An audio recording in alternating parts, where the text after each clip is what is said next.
Welcome to another episode of the Big Brothers of Destruction podcast. It's the Masaku. It's your boy, Swag Switch in the building. And boy, we in the building today to talk about some wrestling. But we're going to also go about the stages that be in the building when we're at wrestling events. So we're going to talk about some of the best stages that we've seen throughout the years of as being wrestling fans. But before we kind of get into our topic today, as usual, Swag always updates with the wild world of wrestling information. I try to do that without putting the wild wrestling, in there, but I mean, if it helps, you could just say the WWW. You know what I'm saying? I mean, but I gotta say it like that, that I gotta do it because it comes with it. You feel me? I'm just giving you an option. You can stumble over your words as you. Look, Seth Rollins, I don't always have an option B. Okay. But you do. Look, man, you're refusing to accept your option. You goddamn right, because I do shit the way I do it anyway. Swag, hit us with that WWW. See how much easier that was? Fuck off. First, but before I get into the super meat and potatoes, I need now that it's happened and you've had some time to marinate, it's okay to come clean. John Cena's heel turn was ass. Full ass. Basura. Voodoo. It's okay. You can take the rose-colored glasses off. You can put your those circle ones that you have that cancels out that blue light that you be talking about that you be wearing. Put those on. See clearly now. Fog and the rain is gone. It wasn't good. I won't even say that. It wasn't good. Can we at least agree on the promos, at least in the beginning? You're having a really hard time taking you're telling me the promos and the moments he had against certain people in promo battles were not good. You're telling me those were ass. Those were okay because they were trying really, really hard to sell us on this heel turn. And that's what I'm saying. Like, despite the heel turn being trash, the only thing I feel like was at least good was the promos. That was it. Like, matches, no. The reasoning, no. But like the back and forth in certain promos. Fam. Until you promo like Will Ospreay versus Hangman Adam Page for the Owens Cup finals, until you promo like that, don't talk to me. None of that shit matters. None of that shit. So are you telling me that's your favorite promo currently this year? That is the promo of the year, bro. Okay. Promo of the year. Okay. And right now, you know what? Nobody's beating that. You know what? And I don't think anyone will beat that. You know what? You know what? I will agree on that one. I will agree. But now I feel like just because of this conversation, this is gonna be next week's episode. I want you to stand on it. Now I want to hear what are your favorite promos of all time. I'm putting that down now. Promos of all time. It could be a back and forth. It could be a solo promo, whatever. But whatever promo that just made you say, just like how you said, that is the best promo of the year. And if you cannot give me something like that, I'm not sold. Actually, I think there's a couple of them that actually that already come to mind. I'm actually have to think back on some because I feel like I have so many different promotions that I have to cycle through a lot of them. Oh yeah, no, there's a lot that would have to be cycled through to for certain get like that one.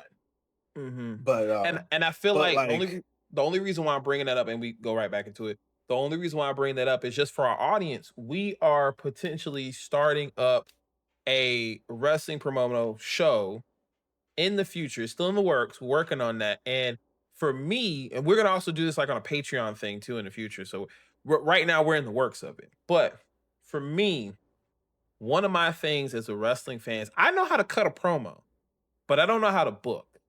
And for Swag is the booker. That's just his characteristic. That's his trait. He loves GM mode. We've been talking about even doing GM mode as a Patreon edition as well. But for Swag, being a booker is his thing. That's just what he does. He has an ability to see wrestling and say, okay, what makes sense for the business and what keeps the character strong? All those characteristics you would need as a booker. I kind of need to know this because if we're going to work on this show, I want to also get into the mind of Swag Switcher when it comes to booking. What what books the situation, and obviously as a producer most of the time they have to cut the promo, they have to edit the promo, but it all comes within booking. So I would like to see this in the future, just to understand the mindset of Swag Switcher. My apologies for overtaking the spot. Let's get back into what you were saying before. Oh, to get into the original part, I will admit, yes, the John Cena heel turn was ass. Okay, I'll admit it. The whole situation, I just like I said before, I just like certain I like the fact that they tried. How about that? It was not good. I would give them the fact that I like that they literally had a shit sandwich and they tried to at least make it good. Was it good? No, but they tried rather I than just falling feel flat on his face and then going back face the next day. I think but in well it was I think the add to that piece about them, trying.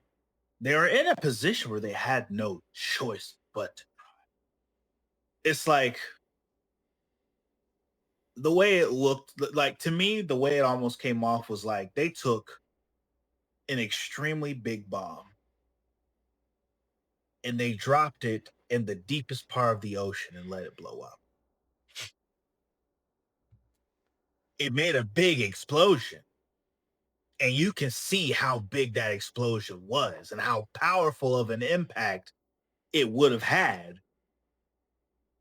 But aside from killing a couple of fish, the bomb did nothing. And it was just a waste of time, a waste of money, and a waste of space. And honestly, I really feel like it was mostly just that waste of time. Because if you look back now and look at everything that John Cena has done up until this point, he could have done that exact same stuff as a babyface and it'd be hotter than ever. We could have easily had John Cena go up against Randy Orton the way he did. And I think it would have been so much better. Now, I will say the CM Punk one would have been interesting how to spin it because, John Cena is good and CM Punk is in his babyface run right now. So it's like the John Cena CM Punk one would have been an interesting vibe kind of thing to figure out. But I feel as if they dropped the ball with that one because if they're trying to, as everyone calls, play the greatest hits on it, right? The more intelligent thing would have to have hit those two face each other on TLC instead of having that complete throwaway match with main event Uso and Cody and John Cena and Logan Paul. Like that was such a waste. Then again, TLC was a big waste. I don't even want to reopen that can.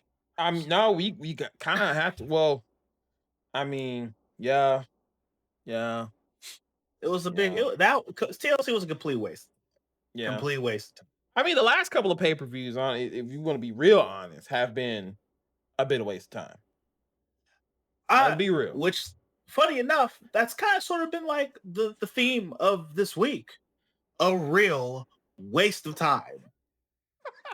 Like, let me just say, I sat down and I watched SmackDown. That was probably the most boring episode of SmackDown I have watched in a very long time. And and as I always say, I'm very Paula Abdul when it comes to judging. I just love everything. Mm-hmm. But for it to bore me that badly, for something to be so, because what I find boring, someone will find death-defyingly boring. As a matter of Mm. fact, I'm not, I didn't watch it today because I usually watch these during the week while I'm at work, or I should say I listen to them. Freaking that like JD from New York, Mm-hmm. with his podcast, failed. I love how The we both have like particular people we watch. Like you with him, and I just watch Wrestle Talk. so so I watch JD. I do watch Wrestle Talk. And I think the other Shout outs to both of them, by the way. podcasts and the other podcast that I like watching, he doesn't he well recently he's been doing the podcast format a bit more, but usually he'll do like quick 15-20 minute like blurts about certain situations that he sees. And he's ooh, I'm blanking on his Is it top 10? name. No, it's not top 10. It's like it's like behind the like before not before the bell podcast, which they're not bad either. But Yeah. oh man, see now I'm actually I have to actually look at his name because I don't want to butcher Is it it. a solo dolo? It's a solo white dude. You're not talking about Off the mic sports network is what there you go. is his thing. Yeah, it's off the well, he's off the mic sports network, but whenever he's doing his like talking about, because he talks about regular sports too. Mm-hmm, But whenever mm-hmm. he's not talking about sports, he talks his it's off the mic sports, and then when it's wrestling, it's off the top rope. So Oh, okay, yeah, I do off the top rope. Yeah. yeah. And I think it's not an actual. It's like an actual news, and then every once in a while they'll do the off the top rope, right? Well, I only see his off the top rope stuff. Every Okay, once because in a I while, remember. I'll because I don't know if he's part of like a larger conglomerate, but it's Mm-hmm. specifically it's just this one guy. And I'm like, Mm. this man has a lot of white t-shirts because oh, actually, I'm wrong because I just noticed maybe I every once in a while I mostly notice that he's like always wearing like a white t-shirt. But as soon as I said that, his last video, he's wearing a gray t-shirt just to shut me up. He So there's just, that. he just said, "Yo, I just switched it up just to yeah, Just li- just to swag, shut the just fuck up." just to tell me shut up, swag. You don't know shit, bro. But That's crazy. but but yeah, no, like freaking JD from New York. He well, let me see if I can find the actual whatchamacallit, because like I he know was when he like be the talking his shit, he be biggest talking his shit. fam. He be going off, He bro. be talking Like his that, shit. Oh man. which fam, like his crash outs are the best. Sip or like his like the song that that plays on his thing, best of the best of the best. That's what his crash outs are. But it's like I like him because he is he is brutally, unforgivingly right sometimes, and he doesn't cut the bullshit on it, and I thought it's you was gonna great. say he was just honest. I mean, like a lot of us are honest, but like you just mean like no, he's just right. Which according to the community, which I've come to now understand, it's what they call it, the IWC community now. Mm-hmm. The Internet wrestling that's community. yeah, that's apparently what the community that we have dipped our toes into now. Yeah. Um, and also another thing from this, watching these, listen to these podcasts, I've now come to understand what is that level beyond the mark, which is which what they call is a sicko. I don't know if you've heard that term. No. Mostly referred to people who watch AEW and glaze AEW, even though there's nothing to glaze. Oh, so he's saying like those people that do it are sickos. So, yes. Okay, so Okay. from what I've come to understand, sickos are pretty much like those like super wrestling fans that like have the absolute worst opinions about things, Yeah. or Yeah. they like stick, or most of the time, because mostly sickos are the ones that are most of them are AEW sickos. Those Yeah. are the worst ones because they're the ones that are all like, because what was it? Apparently, like last week, somehow AEW actually had really good ratings for once, and like they actually beat like NXT Mhm. apparently. And it's all like, and like they were talking about how like, the sickos are going to be all like, oh, see, look at that. AEW is up. We doing big Oh, things right that now. that dumb shit. Yeah. Yeah, Yeah. yeah, Mhm. sickos. Mhm. Mhm. But Mhm. but yeah, no, like SmackDown was garbo, dog. Straight basura, absolute poodoo, a snoot. If it wasn't for the fact that I had just woke up from getting 8 hours of sleep, that shit would have put me back to sleep this morning when I I ain't gonna watched it. lie. I ain't gonna lie. That whole segment of Cena coming out there and then Cody coming to save him. Is it me? I noticed that the internet community also likes to make fun of Cody's run and his walk. He has that old man walk when he's like, "Bring your ass back." Got that old man walk. I've Uh, never noticed. yeah, well, there's literally a green screen video of him walking up to the throne, and he does that anytime he's trying to approach somebody. He just does this particular walk. And then two, when he always runs like he's trying to tiptoe on one side. Like only one side of his body has the momentum of what he's doing. Or I Interesting. I kind of feel like he's only doing it because he's getting ready to position himself to slide under the ropes. See, Like, now I might have to like watch and see this now. See this yeah. thing about Cody Rhodes because I've never noticed it myself, Yeah, but yeah, like it's a funny thing, but go ahead, sorry. because like so SmackDown, like literally the only things that I wrote down was Sammy showed up and he beat Solo. All right, cool, whatever. Montreal. John Cena got beat up by Drew and Paul London or Logan Paul, Jesus. Paul Logan is And crazy. then they had their and then they had the triple, or I'm sorry, they had the tag team match just to end in a DQ, no contest type situation. Which Because they don't want to sell the outcome here. They're selling it at Clash Paris, but at Clash of Paris, it's not a tag team. It's Logan Paul and John Cena and Drew and Cody. which is a dumbass setup. I don't know what the fuck they were doing there. Wait, so real quick, you didn't like the Charlotte Flair and Alexa Bliss? Charlotte Flair is getting back on my good side. All right, she's getting back on my good side with the we're not friends. I will say she is popping the fuck off with these outfits. Like she normally is, but like it's like her popping the fuck off is I am queen. I am also that bitch. So she's always been here. Just now she's like, no, I'm also that bitch. Let me start pulling out that shit right Bro, quick. she's always been, you've just been blinded by her queendom because you don't like it. That's what's happening. I just said it, she her outfits be popping, but these most no, but recent ones be no. popping. You said that's the thing. No. Oh, okay. These I see what most you're saying. no, the most recent ones, yeah, sure, they've been popping because you've taken off those glasses and you're seeing with Here your we true go. eyes Here now. we go. Here we go. Here we go. Here we Because fucking go.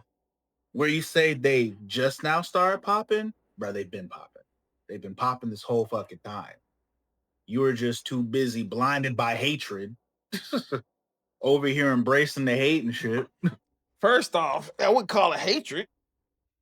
Because I mean, again, I've always said she was the queen. I admit it. I think it was only was it just me and you in the chat at one point For what? that I think it was a lot of people in the chat that weren't really a fan of Charlotte at one point, and you was like, nah, still the queen. And I know every time I had seen one of her matches, I'm like, yo, Charlotte's the fucking best. I've always done that. Oh yeah, no, the group chat. There's never. I don't think there's ever been a time where the group chat. Like I want to say, ever since Charlotte's been called up to the main roster, 80% of the group chat's been on that. Nah, fuck Charlotte, because she stomped out literally everybody's main. Which is what Yeah, that's what I'm saying. So it was happened. like you were like Charlotte is here. I was like, nah, you gotta give it to Charlotte. Charlotte's the fucking best, right? I would do that, especially in her matches. But yeah, like, was I a super duper fucking Charlotte fan? Not really. But I could respect her and say she's fucking amazing. Um, there is a Which at the end of the day, it's like I get it. I can understand and I get why. Because once again, like if when I settled full throttle into Camp Charlotte and whatnot, it's like, and everyone has their own camps that they're in. I don't think there is a point where Charlotte has not walked into somebody's camp and said, "Hey, I live here, and if you don't like it, eat shit."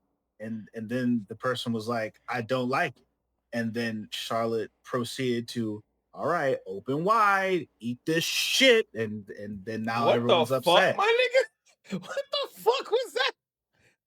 Charlotte feeding people shit. That's what I'm saying. Because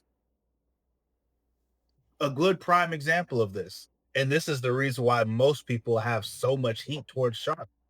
When Oscar came up and she was out here Oh doing the yeah, thing, nigga. Oh yeah, and nigga. she I'm sorry. I was, was on that bandwagon too, nigga. yeah, exactly. And you know what Charlotte told you to do? All right, open wide. And you had to eat that shit, bro. Nah, bro. So you telling me it was valid for Charlotte to end Oscar's momentum? Was it? I don't know. Maybe. I You mean, so you're saying it was a good call for Charlotte to win that match? a good call. I actually can't really say if it was good or Come on, not. my nigga. You take off the rose fucking color glasses, bro. Let's be real, Once it, man. Let's be real. I but so I guess in that case, then who? Then who was Especially supposed at to that time. at Charlotte? Okay, but at that time, it wasn't time for it to end yet. It was not time for it to end yet because she literally just came from NXT where she was dominating, having that momentum.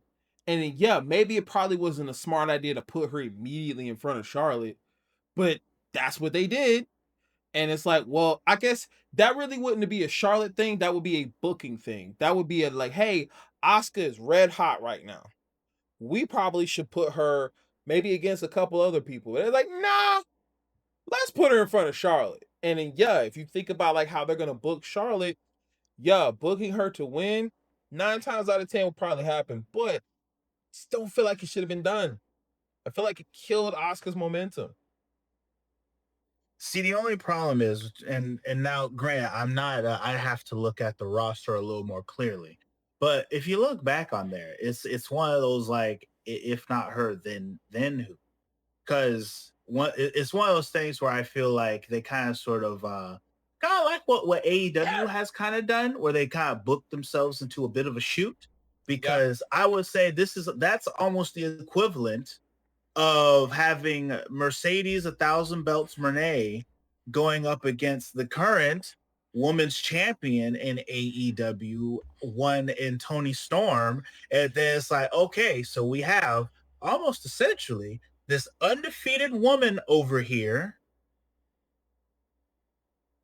and we have the women's champion who is the top of the company over here. And it's like, either they cancel out or one's gonna bury the other. And so it was like, either A, we let Asuka Because it's like either A, we let Asuka stomp out Charlotte, but then now, if Charlotte was the best of the best of the best right now, and then we have her get stomped out by Asuka, then it's like now Asuka has already ran through and left a trail of bodies in her own wake at this point. And so it's like they don't know how to run monsters correctly.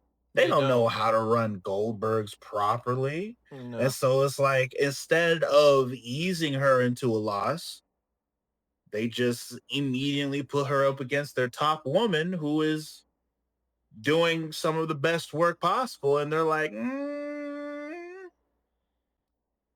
then that happens. And now Asuka is beatable.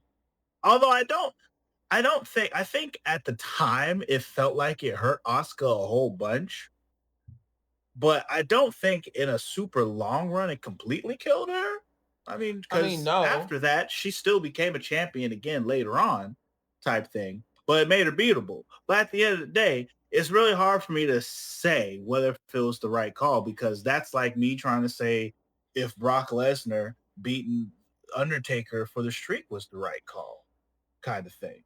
Because I think it's You're pretty much putting it in a sense of like a monkey's paw situation. Like no matter what, even if yeah, was it the right time or if it wasn't the right time, I mean, we got the cards we were dealt. Let's just do what we got to do. and Because I either feel as way, if whether if it was going to be the right time or not, we was probably going to be pissed off with who it was going to be afterwards. Because Lord knows, I'd be pissed off if it was Becky Lynch. because you just I'd don't like been Becky. yes, I don't like Becky, but they would have done some dumb shit like that. At Yeah. least they had Oscar go up against somebody who, at that moment, it looked believable for her to get that W or to lose to, because if you can try and recall, could you put anybody else in that spot besides Charlotte Flair? If you could think back that far to the women that we had, No, I mean there was nobody that could have did it. It was I'm not saying that wasn't the case. Like, oh, Charlotte shouldn't have done it. It was more so I didn't think they did it. They should have did it that early. but I also feel it's like because at the time it did feel like they probably should have done it that early. But then if they would have let Charlotte beat her, then there's that weird spot of like, well, you can't turn around and let Charlotte beat her again. And then it's like if Charlotte, especially since Charlotte was kind of sort of being booked as like the top woman, it would look crazy if she lost to Charlotte, but like, but Sasha Banks beat her, or Bailey beat her, or Natalia beat her. Oh God forbid! It better not be no goddamn Natalia. Then who, brother? I Who? I told you that we already But agreed on. I But yeah, here's the but thing. But yes. here's the thing. What I'm trying to say is you literally bring her up to the roster, right? Okay, your NXT, the NXT roster is not supposed to be the equivalent of the main roster. Have her do some main roster matches first where she's winning. Establish her that she, if not, obviously Charlotte's first, but where is Asuka placed on the totem pole? The minute you do that, again, you showcase that she's beatable. But I was just saying that with that fact, if you could at least give her some matches to establish who she was in the main roster, and then if you want to put her in front of Charlotte, cool, do that. But like to basically say that in NXT, yes, she blew over all those women, and in the main roster, she can't really create that same magic. It's almost like a one hit wonder. I don't think so, only because of the fact that they let that streak carry over. Like they acknowledged that her undefeated streak when she came over to the main roster, which sometimes because WWE does that thing where everything counts until everything counts until they don't feel like letting it count no more. So it's Mhm. like sometimes they will be like, "Oh yeah, her the stuff that happened in NXT did happen. It's canon." And sometimes Mhm. they'll be all like, "Oh yeah, we're just going to ignore that NXT run." But they didn't ignore her NXT run. And I'm pretty certain I'll have to look it up, but I'm pretty certain she had a couple of matches with other females and put them in them place leading up to Charlotte Flair. So she didn't just come up and then,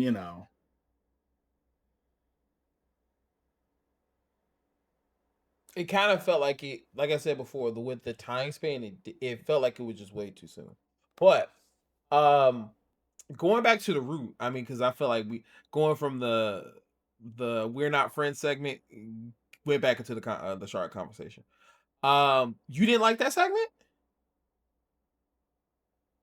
with her and Alexa Bliss? You didn't like that segment at all? it didn't help SmackDown. Like, if I was to pick one thing that was fun, yes, that was the funnest thing there. But then it was followed up with a I don't care match. So SmackDown did this. John Cena came out.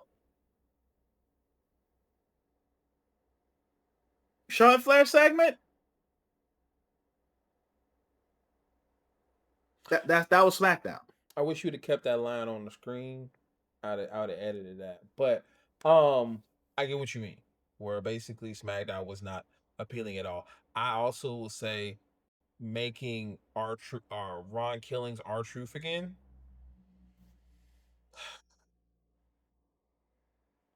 How did you feel about that?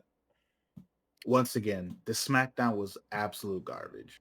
All right, and continue on with what you want. Absolute garbage. Absolute garbage. Like, because once again, they dropped the ball. Like, all this SmackDown did was be all like, all right, cool. Number one, everything that happened that dealt with the John Cena heel turn is absolute trash. R-Truth was not supposed to come back to work. And they've made that very clear.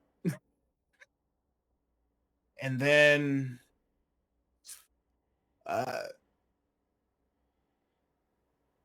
that's about it, really. NFTs, and we're not friends.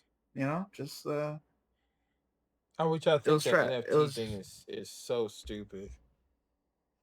Yeah, it's pretty bad. It's very this bad. this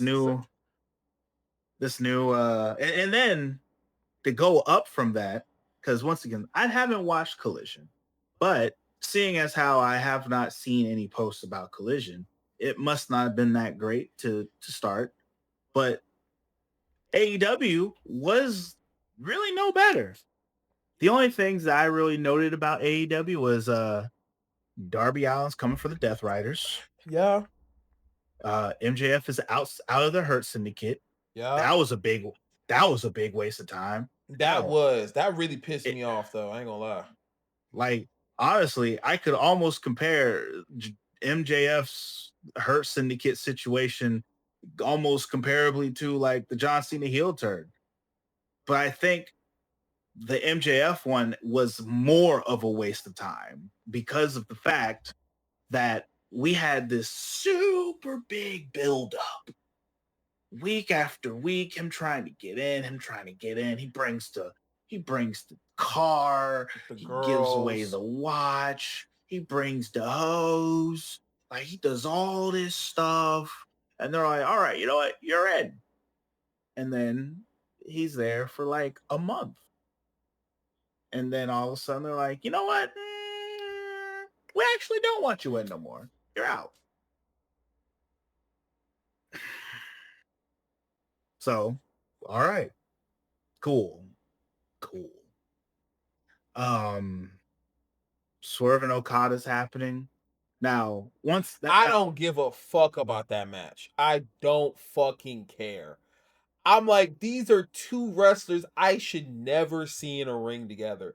And I'm sorry to say that because a lot of people will say, oh, these are dream matches. What these two niggas styles clash so hard is ridiculous. Okay. So the fact that you even thought it was a good idea to put them in the ring together is like, nigga, you are literally the equivalent of us as kids picking a toy out of a box and saying, I guess these two can fight. What the fuck? No, no. Bro. I literally felt like Tony Khan as a wrestling fan was literally a kid with a bunch of toys, just picking up shit, just going. You know what's crazy is that 90% of the podcast I watch says that exact statement verbatim. Is that Tony Khan is just a kid who just has enough money to afford all these wrestling toys, and he's just grabbing a couple out the box and he's making the matches. No fucking No, way. You gotta send me that because I'm definitely making that a clip now. That's crazy. oh, listen, JD from New York says the show all the time. Freaking off the mic, off the top rope, all the time. Like these dudes religiously say this. If you can get me a Religiously. clip of one of them saying that, I will literally make this clip. Oh, I will fucking serious. gladly. So fucking But it's true, and it's true though, because yes, it like, is very. and another thing. Now, once again, this is without me watching Collision right now. However, I do know the main thing that was supposed to happen in Collision is that Kyle Fletcher is supposed to fight I forget his name, Japanese wrestler, but he's supposed to Kota defend his Ibushi? title against him. No, not Kodo. No. This is Takesha. no, it was no. They're on the same team. They're part of the same family, bro. Although I don't know, Takeshka's been missing for a couple of times now. Sabata from the Ops. This is not a main event guy. this is like it's like he's like the bulldog or something like that. Stone. Yeah, okay, I know you're talking about. Yeah. Stone face, whatever. Yeah, like, yeah. I know his name, and his name for some reason out of all Japanese wrestlers I know is not kicking in right now. But I know who you're talking about, the Bulldog. Yeah.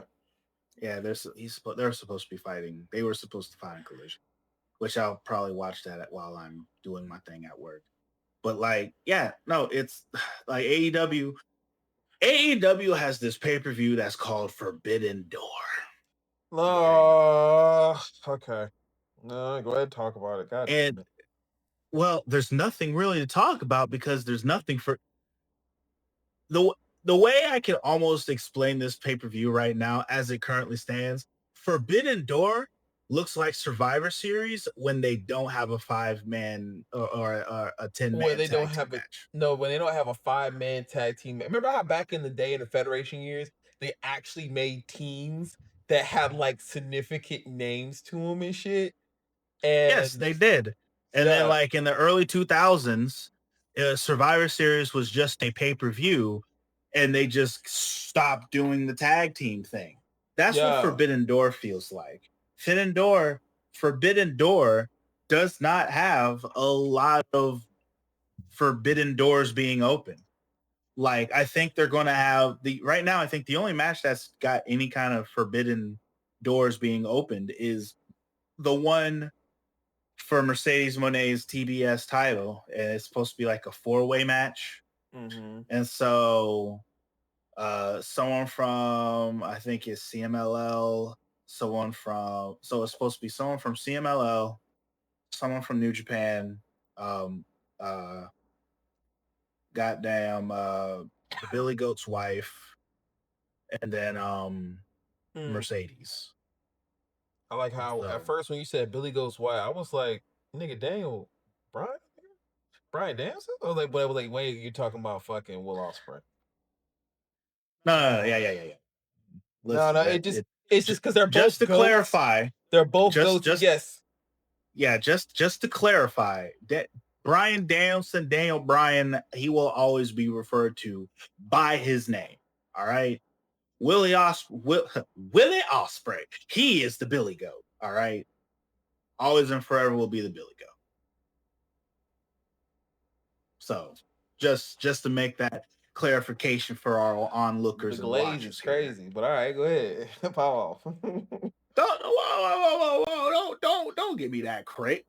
Will Ospreay is Will Ospreay. Oh no, right? I'm not saying he's not. It was just like I said, okay, like how you talk about I used to glaze John Cena's like, yo, go ahead, glaze him. Go ahead, do like how you do that. I'm doing that to you right now. Now you know how that feels. So continue. But dang, I knocked on my water. But Oh, when it I comes have a to great AEW right thirst. now, see, I usually have one of those for like when I'm at work. And I usually have my other cup here, but that has a lot of liquor in it, and I'm icing that liquor for later. And so That's why I be I didn't drinking, want to bro. get I didn't want to get lit on the pod. But Oh, I'm about to be. yeah, like the and it's the other thing. Now I will say, comparatively speaking, I think AEW kind of had the slightly better night, or at least compared to the SmackDown, because AEW has some high points. Like I like who did I want to bring up? Like I really like what they're doing with MJF and And Briscoe. yeah, Yeah, this whole thing with facts. MJF Facts. and Briscoe, like it's starting to cook for me. You know what I'm saying? It made me emote a little bit whenever that match happened because I kind of popped for that a little bit because I was like, damn, that's crazy. But I will say a lot of the wrestling community, they are not with any of these matches going into Forbidden Door. And I can understand because the booking has been weird. Because we have two people with contracts, kind of like Money in the Bank contracts, right? We have two people. One of them is holding on to the contract and is trying to manipulate himself into a match with the champion without cashing in the contract. The other person has literally laid out the champion twice and has looked her in the face and been like, I'm not going to cash this in on you yet, even though you are laid out in the middle of this ring. And it would make so much more sense if I just pinned your ass right now. But you know what? Not do it.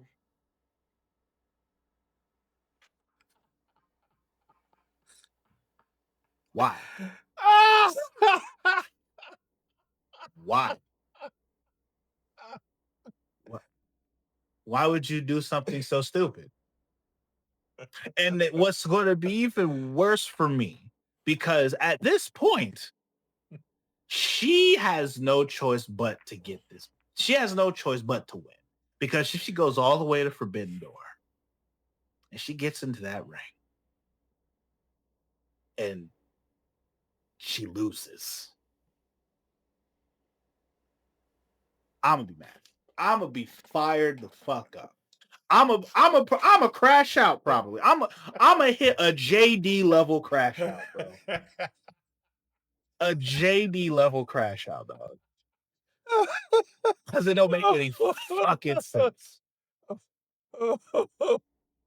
Doesn't make any goddamn sense. It She's does. John Cena. She's John Cena with the briefcase, bro. I'm gonna cash it in on this day. I'm gonna But let you know. see, the difference with John Cena is he announced that I'm gonna cash in on this day, and I want you to be ready for that match. Cool. But John Cena didn't proceed to like go into a match that who the champion had and was like hit him with an AA, boom, and then after he hits him with the AA, stands over him and holds the briefcase up above the guy, as opposed to giving it to the referee who's still standing in the ring Hey, yo, that and shit just happened cashing in it. yo, that shit happened in real time, my nigga. Oh my god, yeah. You understand how stupid this looks right now? Do you know how they got Athena out here? They got Athena out here looking like a dumb blonde right now. Like, Oh my god, Athena bro. out here looking like she's so clever. I got your number, Tony Storm. I hit you with the O face twice and I stood over your lifeless body with my contract. It didn't cash in because I'm so confident at the pay-per-view I'm gonna beat you.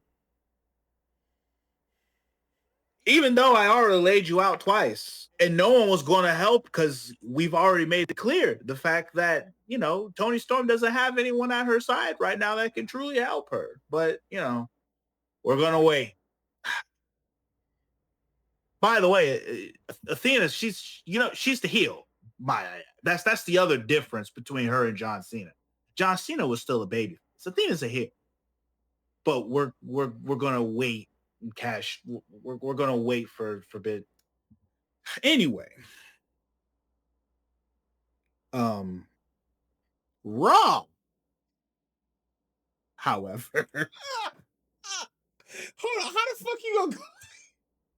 the fuck you gonna go from SmackDown as you went backwards in the fucking week, my guy? What the fuck? because irrelevancy and importance, that's where it is. SmackDown was barely worth talking about. AEW was eh. Some there's some booking choices that were some fucking booking choices. But like, you know, if you take their greatest wrestlers on the earth thing away, like it was meh. Where SmackDown was just bad, AEW was meh. Or as But WrestleMania says, the good, the bad, and the downright ugly. I mean, SmackDown would be the SmackDown downright was ugly. downright ugly indeed. So, real But quick, Raw, oh, what you got to say here? um, one of the reasons why I probably did not watch Collision is because my nigga, you told me the ending of Collision last week was Dustin Rose putting thumbtacks in a man's underwear and kicking him in the dick, and he still continues to wrestle as if Not only does nothing fucking happened. I mean, John Moxley fell on a bed of nails and won his title match. Okay, John I Moxley get took that. a spike board to the back Okay, and walked out of there as if he barely broke a sweat or something. okay, but here's the difference, my nigga. Okay, he got off that bed of nails and he got off that board. The spikes are still in your draws, bro. So any motion or anything you're doing till the match is over, you got tacks on your nuts.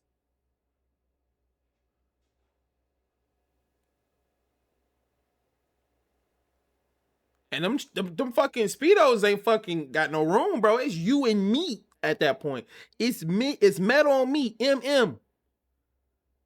What's the point you trying to make?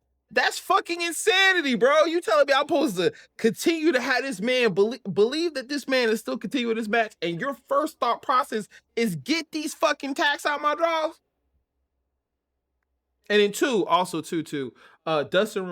Dustin losing the fucking belt after he just got the belt, became a transitional champion. That shit pissed me off, and I was like, all right, man, probably ain't gonna watch that shit.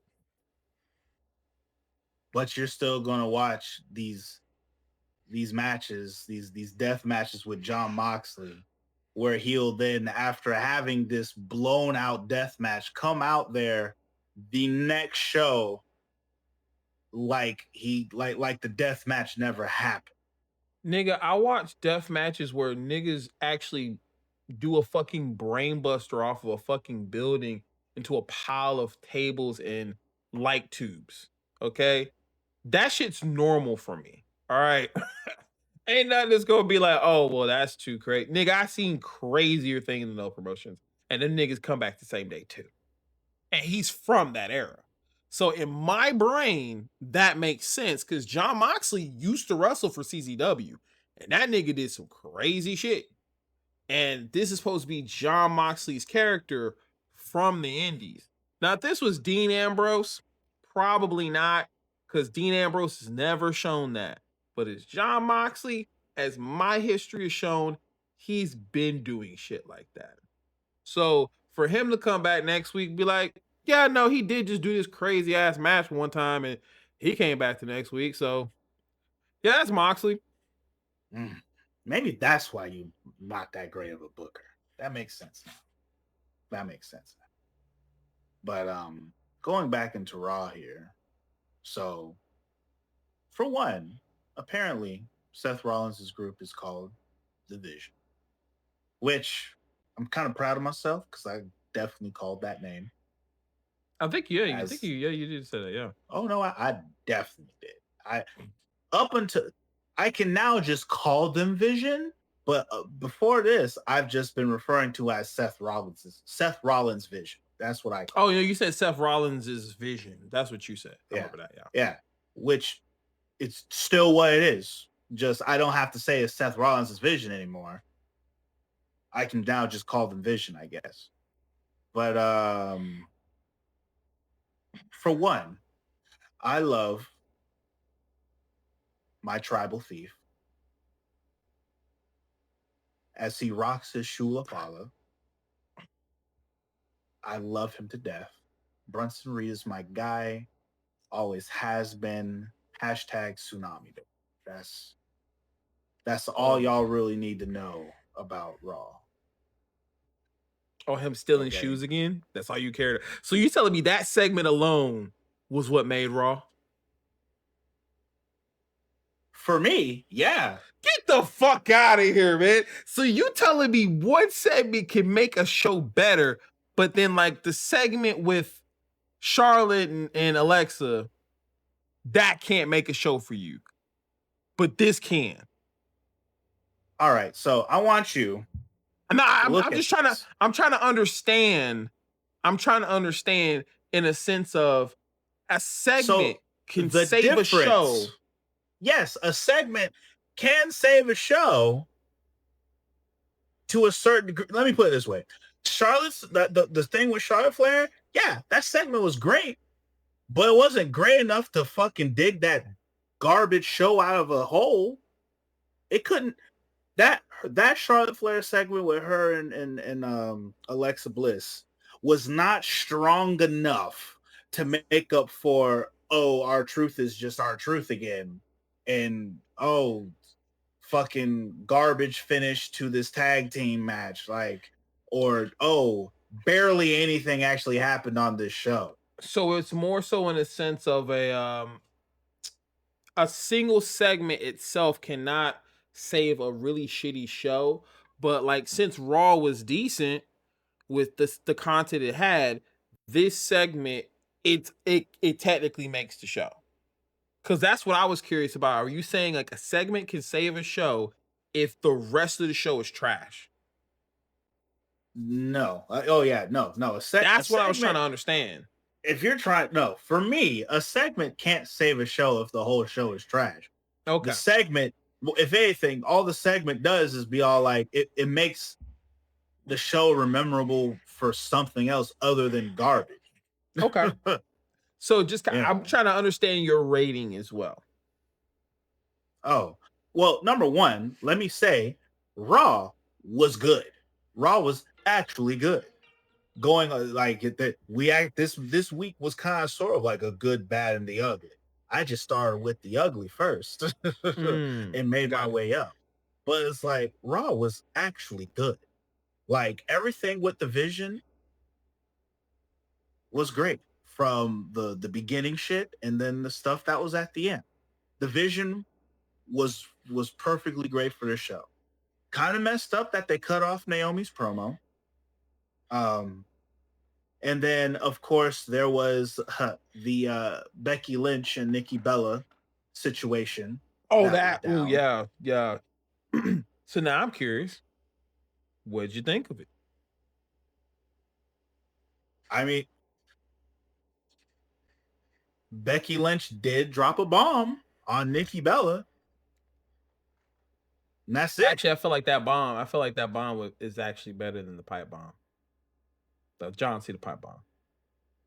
I mean, there's a lot of things better than the John Cena pipe bomb, brother. You got a Like, point. You got a you're point. the one who's got the rose-colored glasses on, not me. Nah, nah, nah, nah, nah, nah.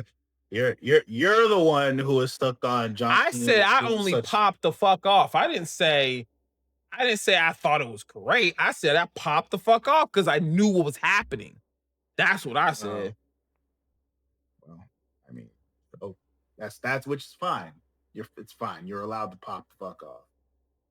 But like, there's John Cena's pipe bomb promos not like even in the top 20 or 30 for that matter for this year.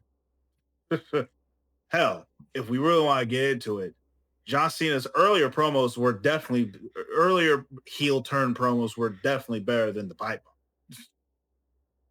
So if we're going to rate some of John Cena's promos here, but like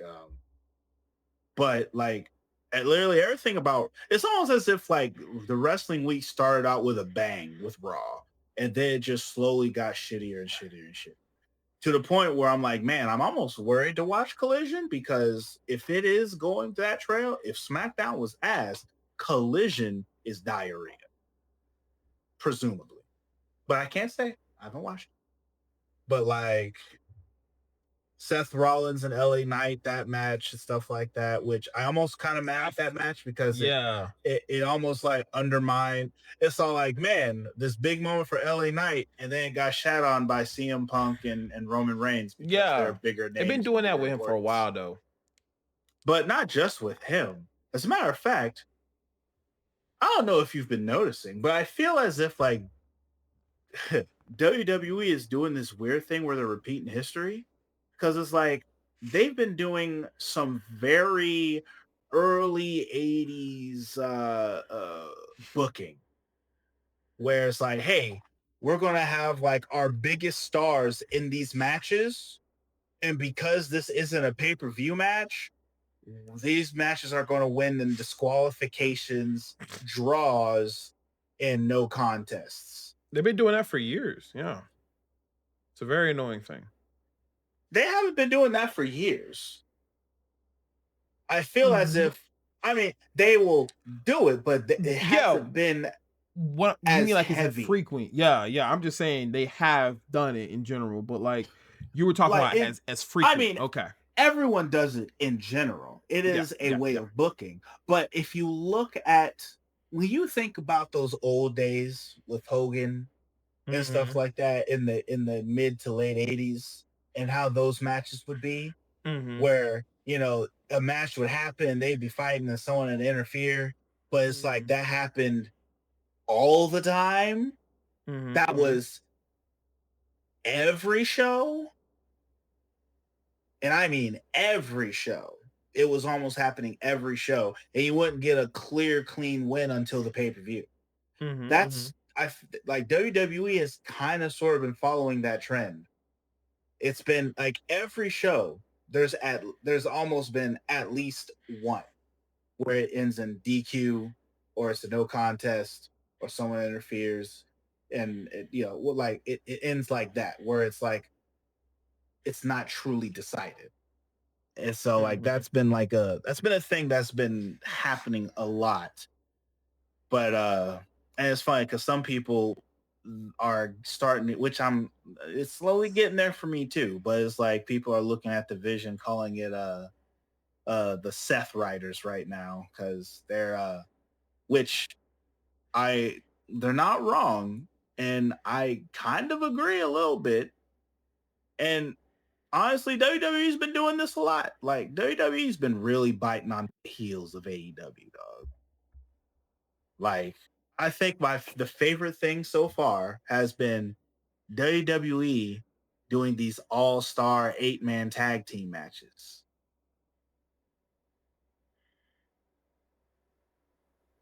You look confused. No, no, I'm trying to hear the rest of it. I'm like I know what you're talking about, but like, are you saying is they're doing it as a poke at them, and then like that's why I'm trying to let you cook. I'm just like, okay, where's he Oh, going with this?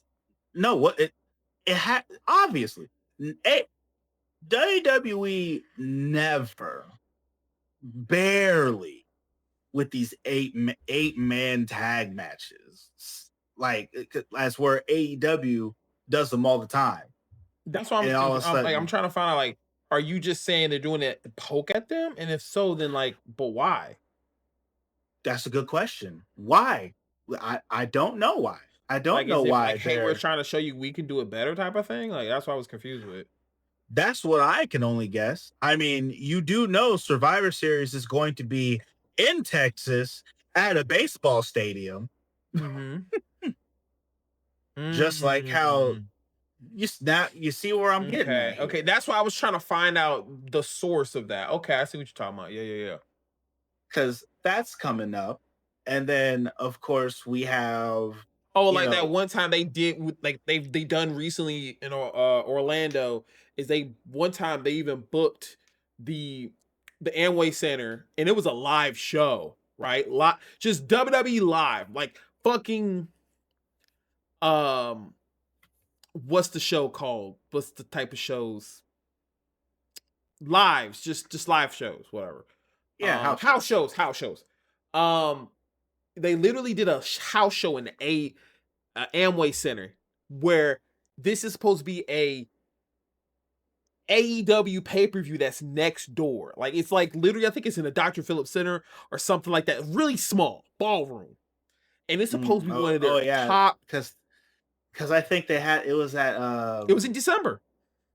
at UCF or in the UCF arena. I think Yeah. they had It it. was in December.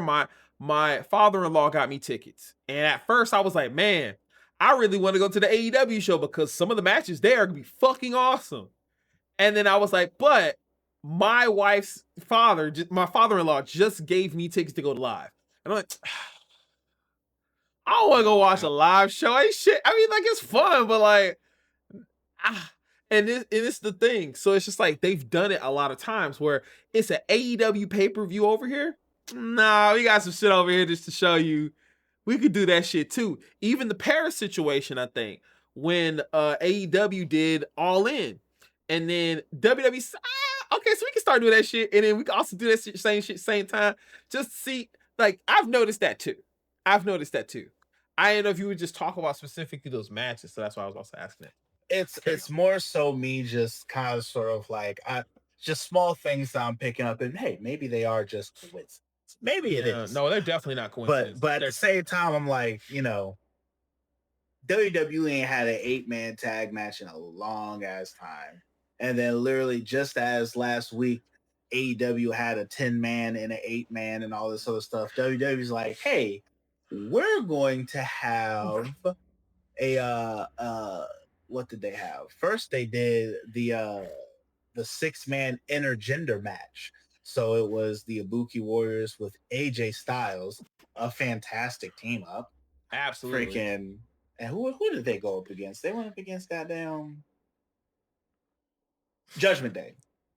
Mm, And so so it's just like and then later on they had that 8-man, and I swear they called it an 8-man all-star tag team match. And I was like, no, they WWE, y'all ain't slick, bro. And funny enough, unfortunately for AEW, it was kind of better, like in my opinion. Like, but hey, all I say is we put our ones up for our tribal thief, hashtag tsunami. I will agree Shula that. Fala's getting stronger every minute. How about this, bro? Bro, this shit is so real because like a lot of people I will see like, why did he take off his shoes? But like real niggas know how disrespectful it is. Everybody else is just like, that's funny. He's taking off his shoes. Nah, that nigga, that mean he beat his ass and he bitched him in front of everybody, bro. And then for him to be doing that, and then my wife see it and she says, that shit ghetto as fuck.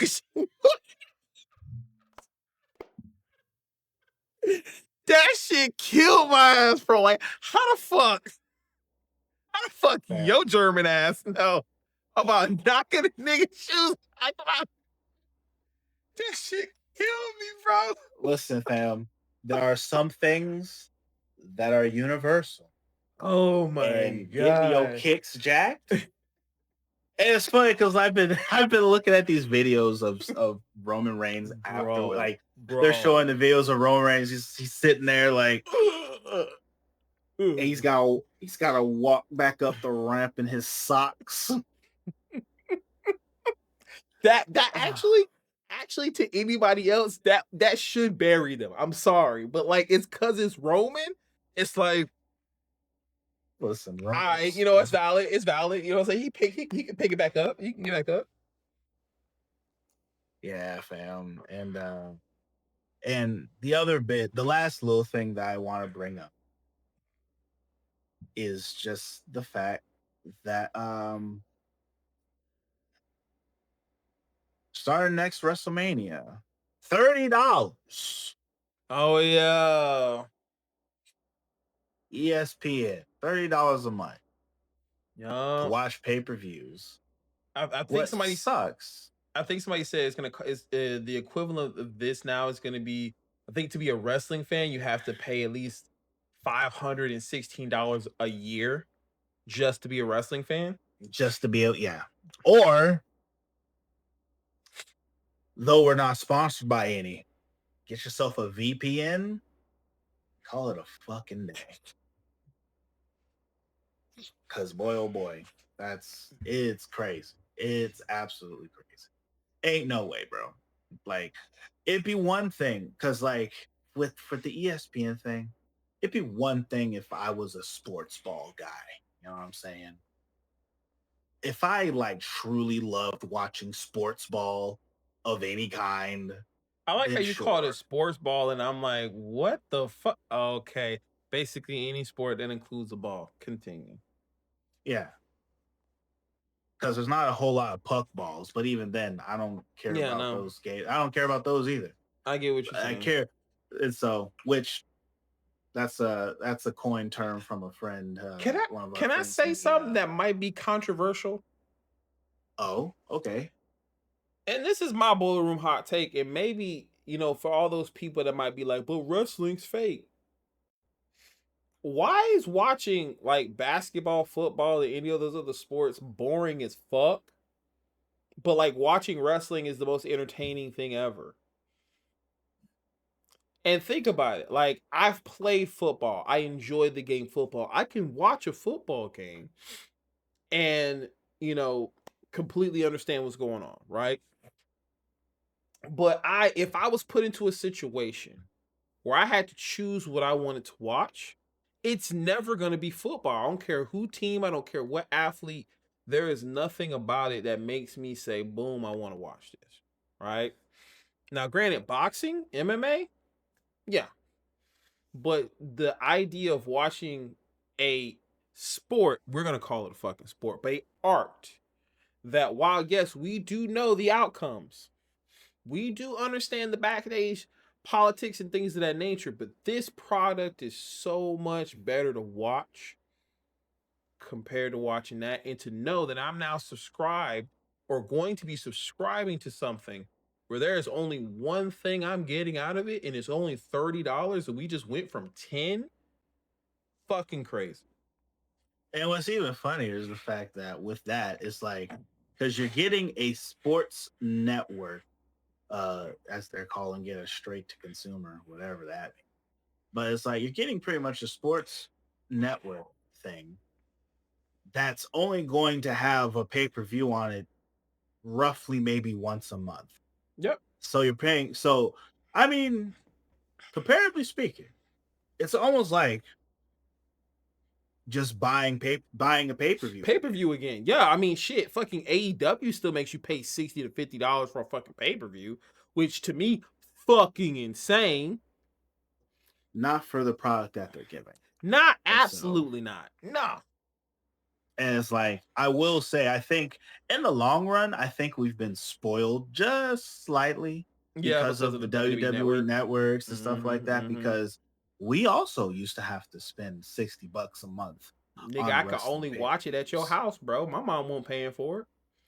But nah, that was the one benefit of you as a friend. I ain't gonna lie, is I would be like, Mom, I really want to watch this pay per view. $60, boy, you out your goddamn mind. But I knew your mom. She was gonna pay that fucking $60, and I was like, nah. So I just go to the homie house and I'm gonna watch the pay per view, and that became our thing for a very long time. And for all intents and purposes, like with these, it's I mean, it ain't $60 anymore, and the occasional $70 because WrestleMania was always more expensive. Man, could you imagine if that before, like, if we still didn't have these networks and we had to pay for two, if they made you pay for both nights of WrestleMania? So I'm gonna tell you this right now.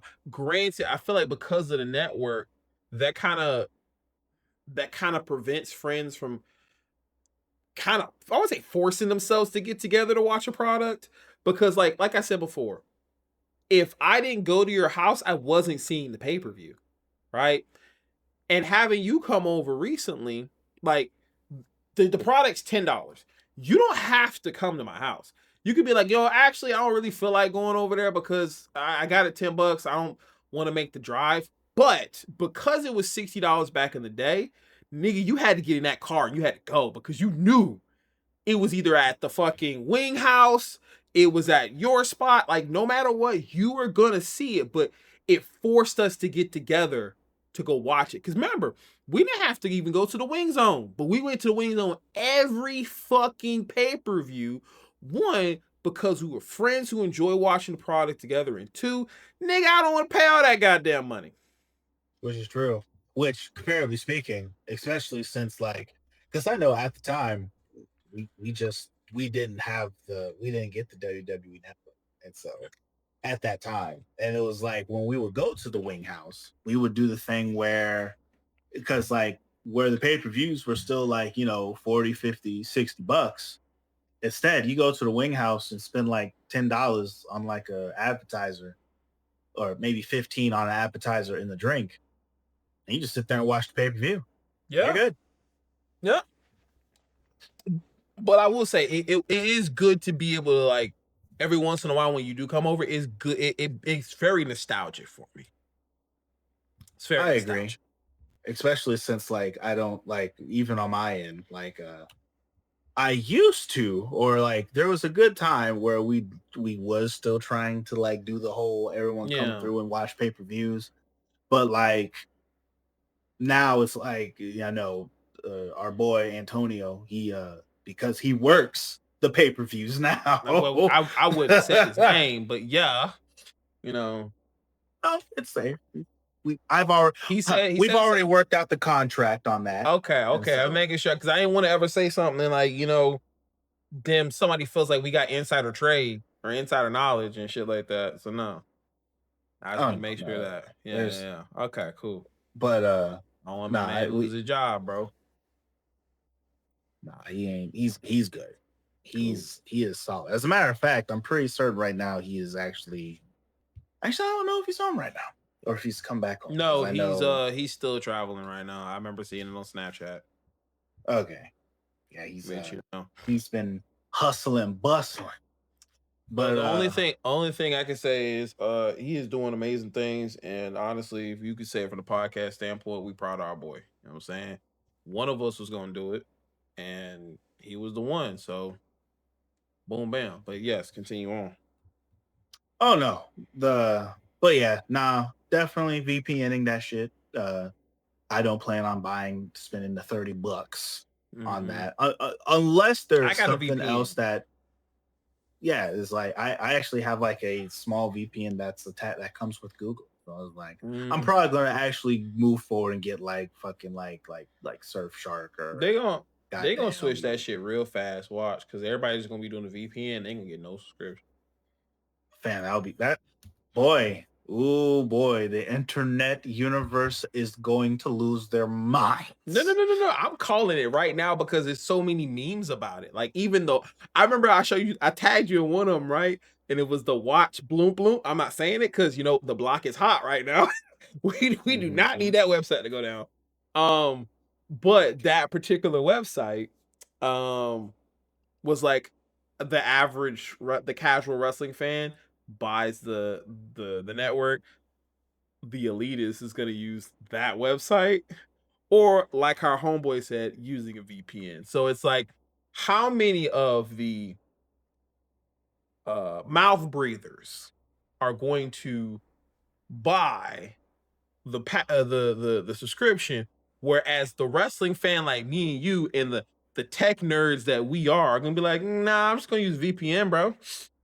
Listen, it's that funny enough, I feel it's because of that stuff. The reason why that WWE don't cater to us no more. They No, they don't they don't care about us little peon broke ass motherfuckers.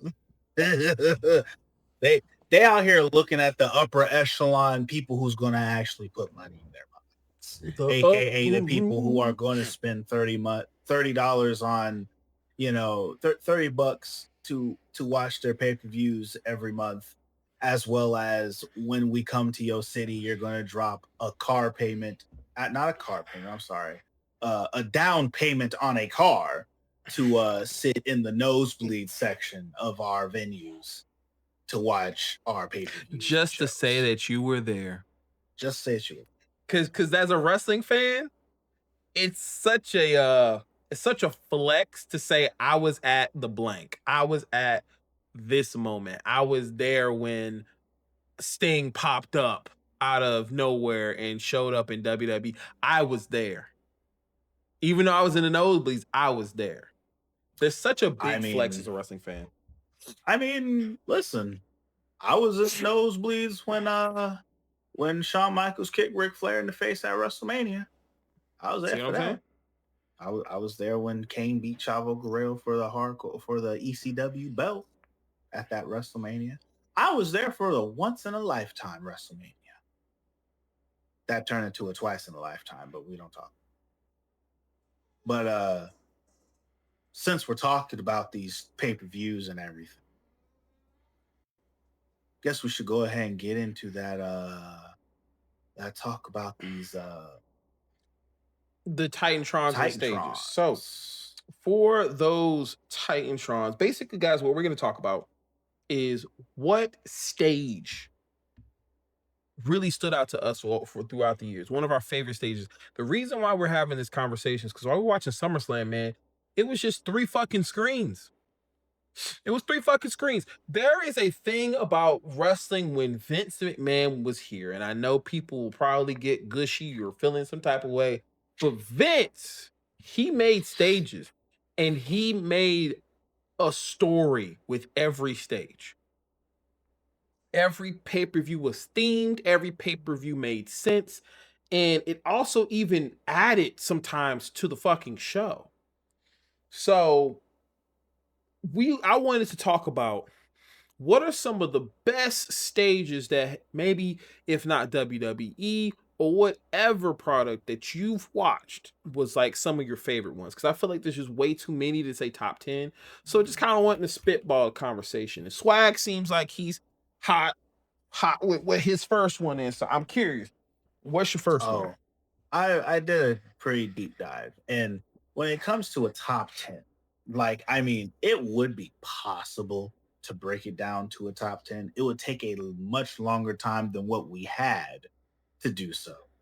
But the way you'd have to break it down is first you have to get a list of the pay-per-views that exist. That's the first part, which is a lot, especially with the fact that there are pay-per-views that exist, and then there are pay-per-views that they haven't had in a while, but then they'll sometimes randomly bring them back up. And there are some pay-per-views where it's like they used to have them all the time, and then they stopped having them, and then they gave it to NXT as a pay-per-view for them to use, like No Mm, Mercy, and Bash of the things like Beach that. and Great American Bash. So, Halloween Havoc too. Exactly. Yeah, so like all of those, which because I was not very pervious to it, but I actually found out, oh, a couple of those, the Halloween Havoc, Bash at the Beach, those are, and actually even War Games in itself, those were all WCW paper, Yeah, I which figured you knew that. well, later on I did, but like one of them that I really didn't realize was one, especially when they first came out with it in WWE, was Great American Bash. I didn't know Great Yeah, American Bash was a freaking WWE, I'm sorry, WCW. WCW paper. Yeah. That surprised me. I was like, Yep, yep, yep. I knew Halloween Havoc was a WCW as always. I also knew Bash at the Beach was kind of thing. I had never heard of War Games until they brought War Games until they brought it over. And so, but like but yeah, so it's like it's one of those things like first you'd have to figure out what is your favorite pay-per-view of that particular pay-per-view line. That's the first piece. And then once you can figure that out and you can figure out which one was your favorite, then you would line all those up and be like, all right, when I line these all up, what they which ones they line up with and it's a very, very, very long process. As a matter of fact, it's such a long process that like I didn't even look at all pay-per-views, right? I looked at the ones that I knew I always liked as time was going on, which was my favorite pay-per-views were always not because of the matches, just because the presentation that the pay-per-view would always bring was my favorite, was what made it my favorite. And that would be Backlash, Armageddon, and SummerSlam. There was also Judgment Day, and back when it was a pay-per-view, King of the Ring. Those were some of my favorite ones as far as those. And so it's like Is it any particular one like okay, because I want to say I liked Armageddon, but my favorite Armageddon stage was 2000 when Triple H went against Vince McMahon. so this was more so when you just by namesake, Mhm. okay, not a specific one Mhm. Mhm. initially, or at least with what I'm saying right now. I'm just saying like I always liked Backlash as a pay-per-view. I Mhm. always Because of liked the two Armageddon. hooks. Yes. So aesthetic wise, Backlash was always a pay-per-view I liked seeing its aesthetic for. Armageddon's aesthetic was always a favorite of mine. SummerSlam, I think for a long time, visual, not even for a long time, even like kind of sort of now, SummerSlam used to be my favorite pay-per-view, period. Like I just used to SummerSlam was like yeah, SummerSlam was my favorite one that I just would always be ready to look out for because Mhm. the presentation for SummerSlam was always dope. Now, whether or not there was good matches there, that's another story and whatnot. But I have a lot that I ended up writing down when it comes to these because I literally because there's for example with Backlash 2000 to 2002 that was when they had the hooks and I liked all of the hooks, the swinging hooks that they would Mhm. have. But there's like after that, they kind of sort of went away from the hooks, or at least they went away from the swinging hooks being close up, and they had a bit more of a like a bigger presenting stage. But like most of them were not, they were kind of for me. And it's like the last two good backlash stages to me was in 2005 and 2006. And so, but then after that, and it's like two in between 2006 and 2007. The common thing I noticed through all of these pay-per-views is the introduction to LED panels. Mhm. And we said it off here, but like I believe LED panels is what killed pay-per-view stages, or I should say elaborate pay-per-view stages. I'll agree. Now, as time goes on, it's not fully LED panels because like WrestleMania nowadays is nothing but LED panels, but but there's so much extra to the stage and the presentation that allows it to be super dope. And there's like such a good use of the LED panels. For example, one of the ones I put down here for like when it comes to like some of the WrestleMania stages, where is it I at? feel like you about to be biased on that one. Well, I would be because of the three WrestleManias that I've gone to, I think my first WrestleMania, which was WrestleMania, I think it was 24. And then when it came back, which was WrestleMania 33, those stages were amazing. I mean, freaking top notch, top tier, chef's kiss with the roller coaster and the big world and everything. And then the other one was just like literally like a like Florida skyscraper type situation, like the tall buildings with the palm trees. Like those were great. But I think one of my favorite WrestleManias, talking about with the LED panels, was WrestleMania 20. Because WrestleMania 20, it had a pretty big stage, but it was literally just like full LED panels. And on the LED panels, it was just a picture of a city, which I think was New York.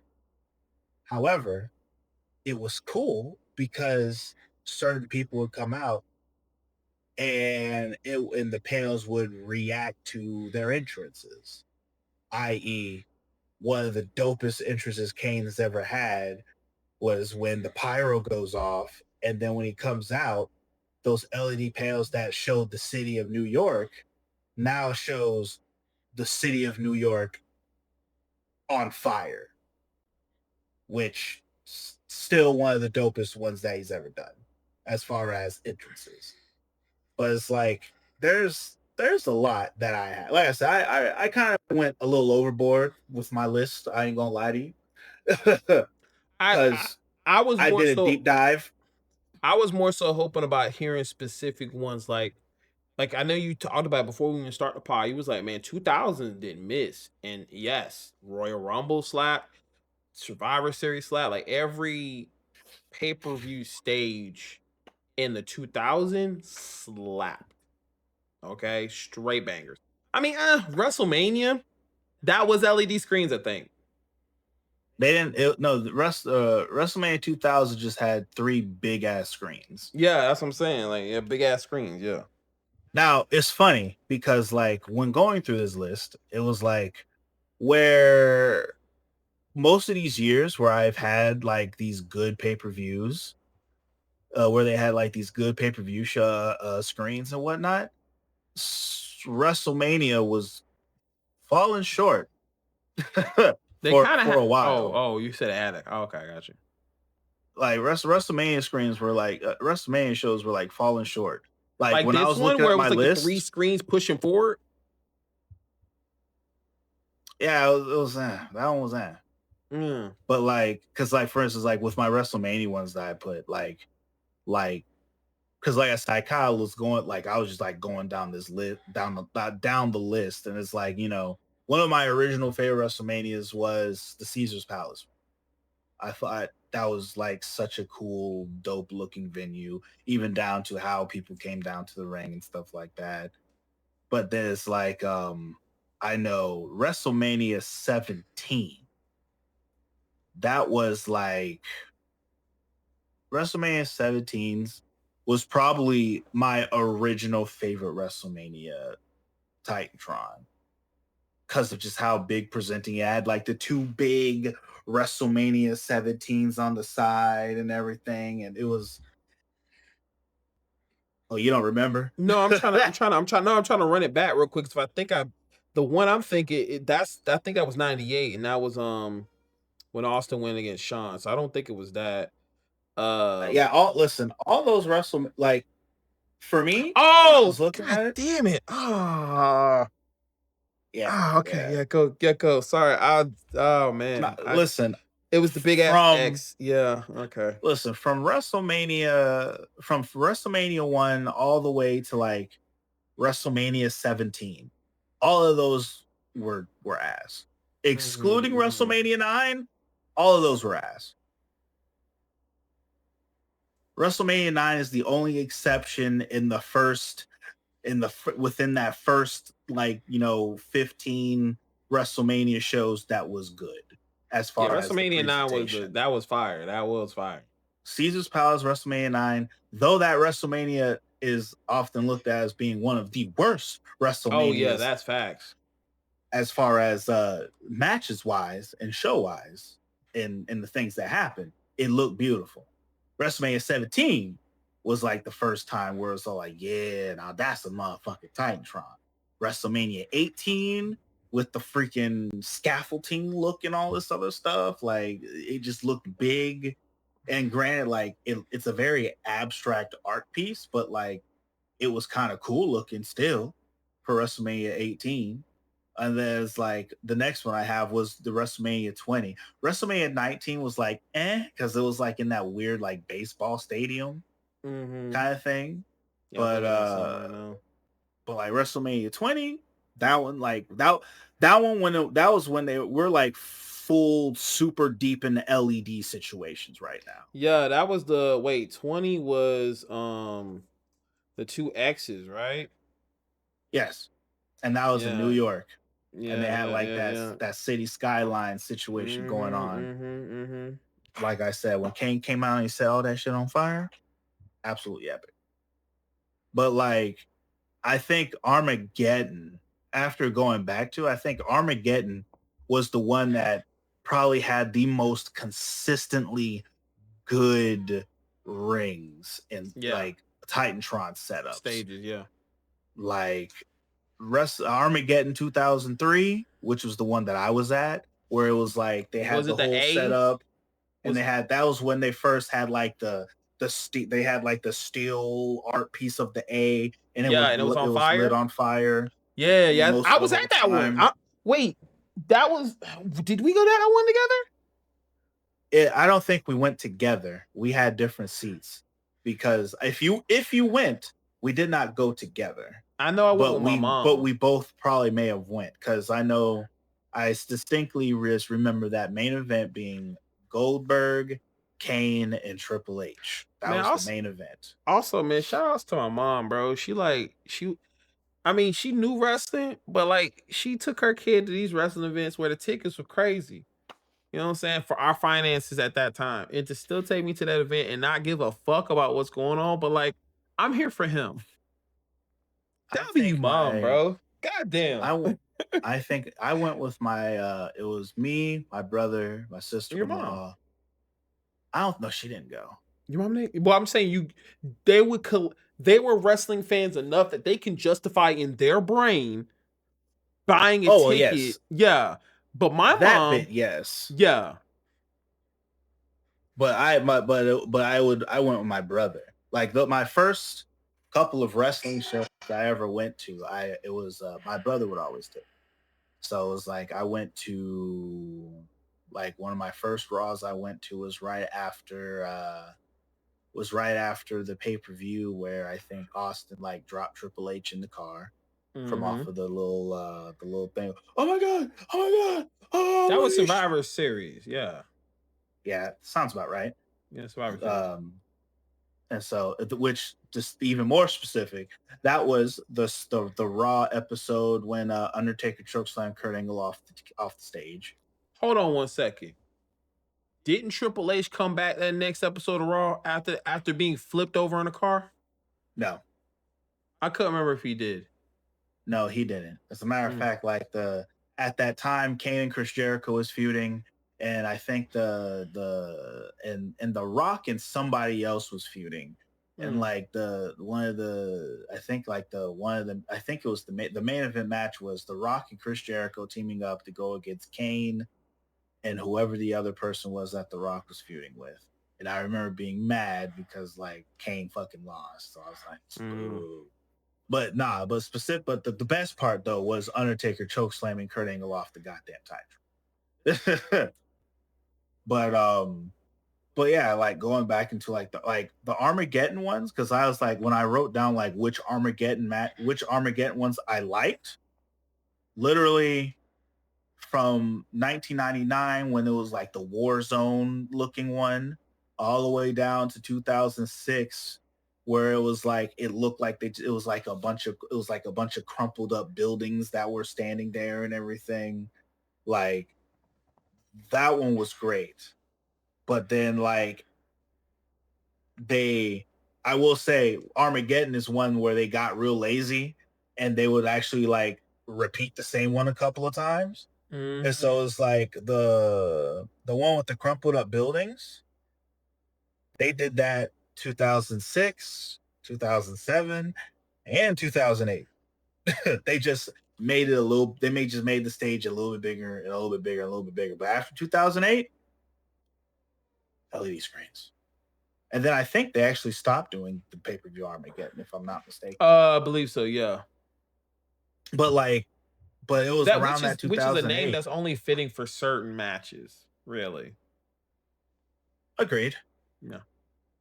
But like literally 2008, almost across the board, when I looked at all of my things, that was like the last time pay-per-views looked really good. Like with my SummerSlam, the last one that I put down here that I liked was 2007, was when they had like all the surfboards set up there and everything. Mhm. And I do believe that was the one that they used to advertise with Tori Wilson and Brock Lesnar, F5 and a goddamn shark and all this other stuff. Mhm. That was a fantastic looking SummerSlam Titantron. Mhm. And then they did the whole movie theater one, Yeah, which that was a was Royal, wasn't that a two, Royal Rumble? no 2000. Not now, they did do that for Royal Rumble, Yeah. the whole movie theater thing, but they also Yeah. did like a whole movie theater one because it was the biggest summer blockbuster. Like that was Mm. like their whole little Mhm. shtick that they was Mhm. going with at that time. And that was like the last, to me that was like one of the last best Summer Slams before we went full Bro, I mean, LED. eyes roll back. Listen, That's crazy. bro, LEDs killed the stage situation, bro. Killed I mean, it in the yeah. worst way. Yeah. I think we're starting to have where Raw is the sign on Netflix, and like they can at least come out of the screen, like come out of the letters. Are they? I could have sworn saw that recently. No, well, I'm not sure what you mean on that one. You know I how have to would see they, what do you you're know talking how they'll about. spell the word Raw, and at one point they would come out from the A, like they'll walk out from the side of the A. Oh, but I mean that's still just straight LED screen though. Is the situation though? Nah, I Like could have sworn they like actually that built something for wasn't. that. No, that wasn't a bit. That was a big screen TV. Well then, deception. Um, but I see exactly what you're saying. I feel like I'm a little biased. While this is not a stage, I did like the aesthetic of it, right? And I'm only saying this because I had to think back to this promotion. These niggas never had a these niggas never had a stage. Every match, every pay-per-view was the same shit. And that shit was compelling enough to still keep watching. Lucha Underground, right? They had no fucking stage at all, but something about coming from the side curtain and going down these like flight of steps. I don't know, something about that was like very tribal, and it made it, obviously because they talk about like the Aztecs and stuff in there. It felt very tribal, and I like that aesthetic. Granted, it's not a stage. I just wanted to put that as like a honorable mention. I like that aesthetic. Well, I mean, you're a simple person, so it's like it makes sense as a person who also likes ECW. They didn't have anything special. Oh, I'm You're not saying also a shit about. deathmatch wrestler. I'm not saying shit about ECW's stage. I'm not gonna say like, yeah, their stage was great. You know what I'm saying? They had no fucking stage. Not the only thing they had was the ECW brick shit, and like, yeah, that's nostalgia. But I'm not gonna say that was the best stage or a great stage, or if I liked its aesthetic. I think again, I'm a little bit biased when it comes to Lucha, but I saying I like that aesthetic of the tribal aspect. While I am, yes, a very simple man, because while I do not, the equivalent of boom rap, boom rap, Boom rap. backpack rap, Okay. Boom like bap. your, like, yeah, boom rap, like your Joey Badasses, your fucking West Side Guns, not very popular rapper. Your Kendrick Lamar, if the rapping capability, you know what I'm saying, like the rappity Yeah, no, I know rappers. what you're talking about. So internet wrestling is boom bap rap, while consuming things like WWE is kind of like, again, the mainstream product, right? Hmm. For me as a wrestling fan, I have consumed so much media outside of WWE. I'm almost the equivalent of a boom bap rapper. While I am a WWE loyalist, there are times where I will kind of go undercover and put on my hat and be like, yeah, I'm actually one of you motherfuckers too. But at the same time, sometimes y'all motherfuckers be crazy. But I do like watching this shit. And yes, there are going to be moments where I'm a very simple man because, yes, I just enjoy wrestling. Even if you show me the dumbest shit, like, I don't know, Mystery Iguana, I'm going to still enjoy the wrestling. I mean, no. It checks. I mean, because once again, you are the local blood and guts wrestler who Yeah. loves watching, like, and it's like where through the eyes of watching AEW, I ain't gonna lie to you, bro. Like, them old heads kind of right, and AEW is kind of proving it right. Like, this death match bullshit's kind of killing wrestling right now. I mean, with the way they're doing it, yeah, that's why, like, literally, I It's not disagree even with the you. way. So the I, problem is, it's not even the way that they're doing it. It's just like, it's one of those things where I feel it's like they're trying to do the thing where they're taking country music and rap and they're trying to put it together. Is yeah, what they're doing on AEW with Deathmatch Wrestling. But the problem is they don't have a super great country singer and they have some whack ass rapper that they're trying to have collaborate on the track. And it's like, no, it's probably better if you keep Deathmatch Wrestling all the fuck way over there, way over that way. Keep it over there respectfully and just focus on doing regular wrestling because you're botching it up. Because I really don't think deathmatch wrestling, that super hardcore style of wrestling, in your stereotypical, what most Americans are used to type of wrestling, can flow into each other where it makes fucking sense. for a mainstream Because product, no. not just for a just period. Like, it doesn't make sense, period. Because when, like, storylines, all this other stuff, and there's in the way that wrestling has been presented and the way that death match wrestling is so different, because it's like, why have death match wrestling when you have the greatest wrestlers in the world on your product? Okay, I see what you're saying now. My Why have deathmatch wrestling when you have a Will Osprey who can wow the crowd without touching one weapon? Deathmatch wrestlers, they don't have to do the wrestling. The wrestling is not what makes a deathmatch wrestler special or interesting or cool. It's what they do with these deadly weapons and what they do as far as a death match. There's only so many death match moves. There's so many wrestling moves that people in a death match wrestling match need to know how to do, because you put people through tables, chairs, light bulbs, lava lamps. You do those things to those people with those particular moves. You don't have to be the best wrestler in the world to do any of that.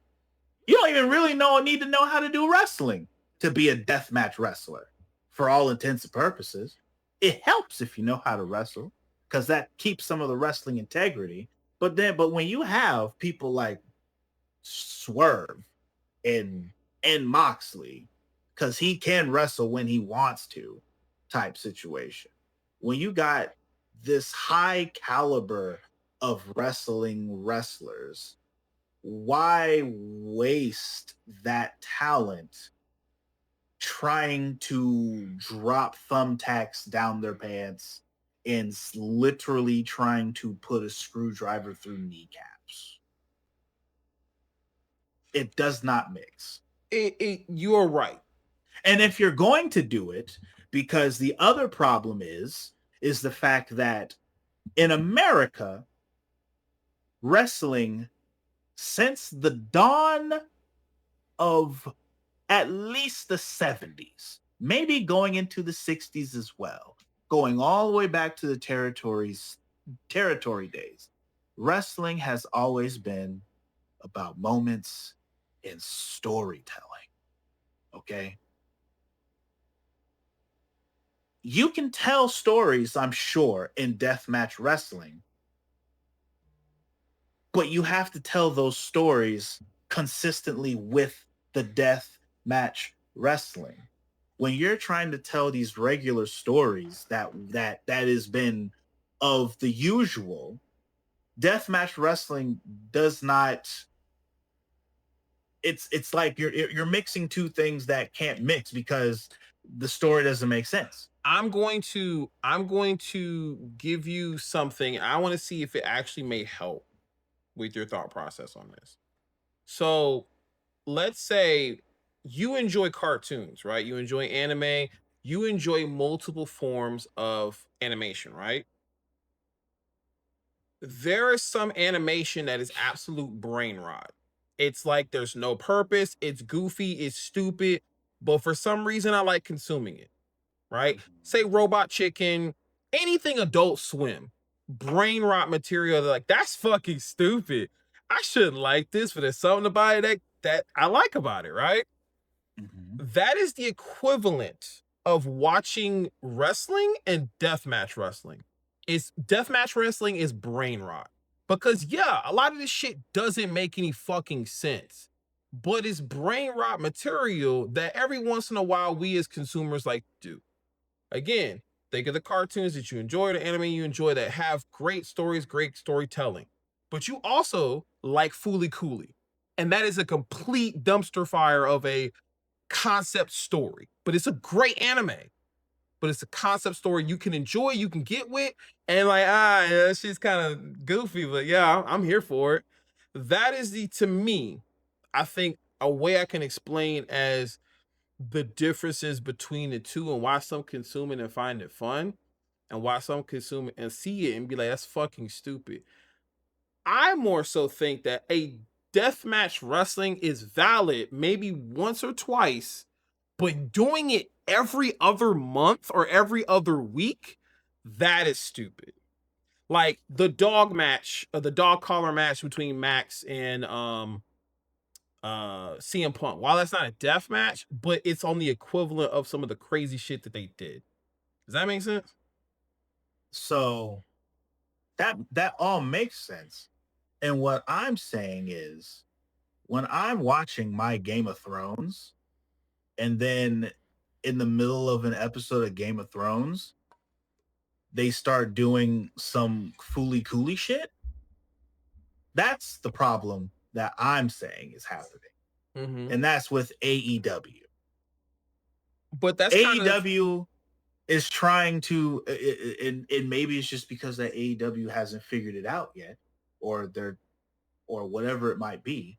Because it's like they're doing the thing where it's like they're like, yo, we're trying to present ourselves to be looking like this. Okay. All right, cool. I'm trying to get behind that. I'm trying to believe your story. I'm trying to believe what you have. But then they're putting these elements into the story that is like, why is that here? That's not, I don't, that's not what you guys are. mm, Or is it? mm. And then but then they'll, and then when they do it, they'll do it, be like, oh, okay, so this is what you guys are going to be. Oh, no, we're not that, and then they go back to this over here, and it's They just flip like, flop a lot. Like they want to be the home of professional wrestling, but then they do death matches all the damn time.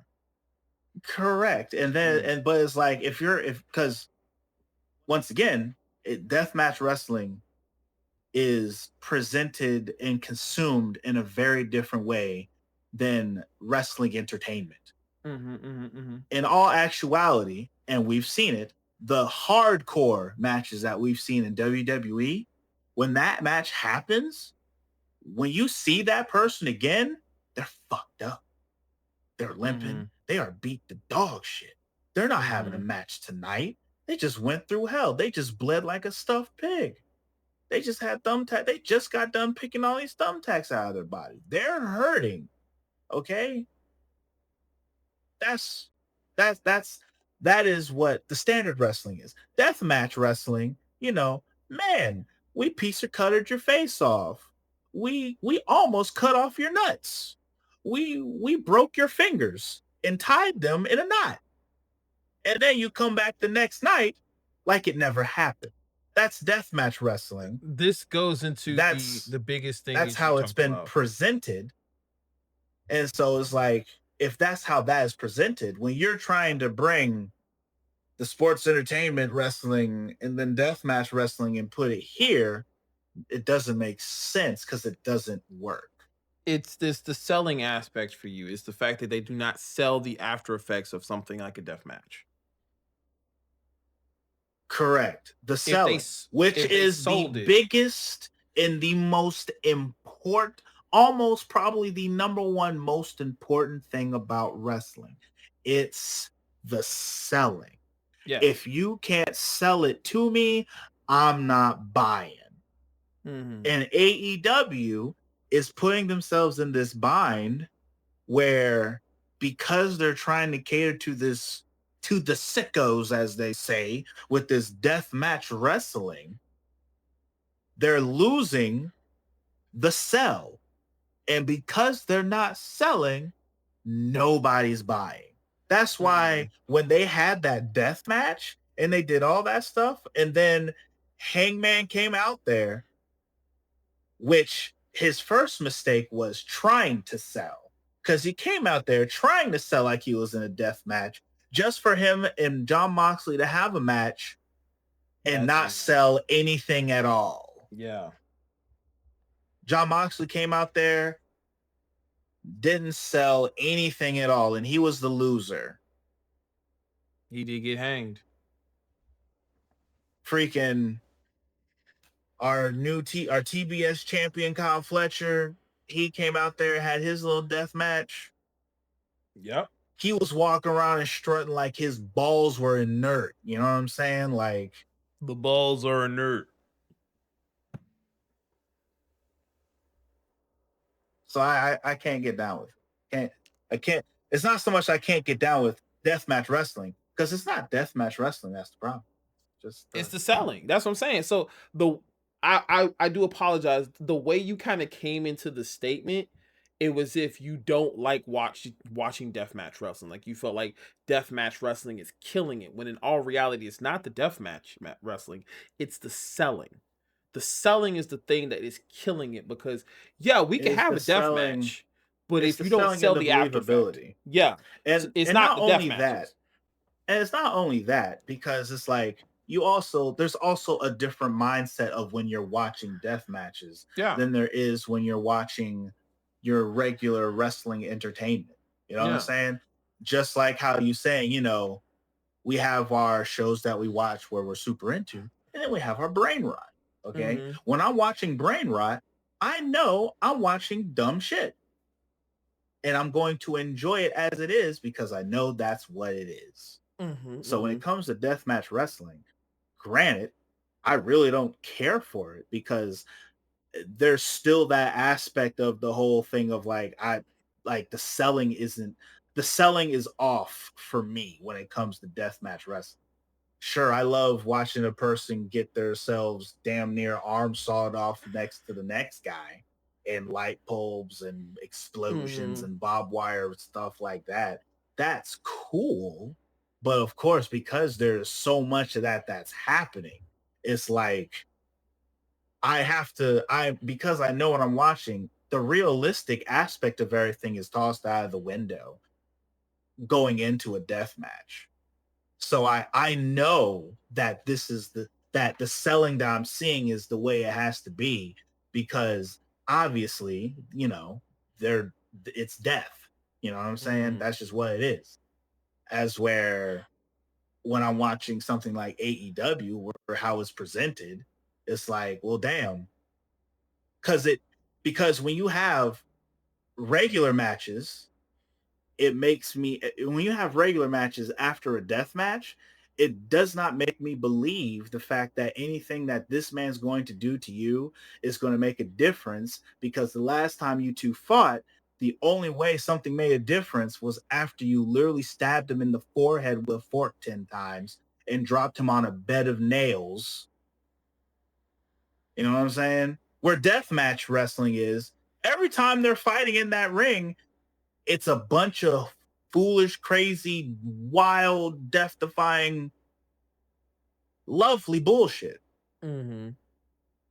And because they do that every night or whenever it comes on, but because it's happening every single time, I get it. If I had to sit here and watch Nick Gage and insert uh, Nick Gage Moxley. and Moxley. Nick Gage and John Moxley, Mhm. that match would last for an hour and 30 minutes if they're not using weapons because their bodies are so hardened by deathmatch wrestling.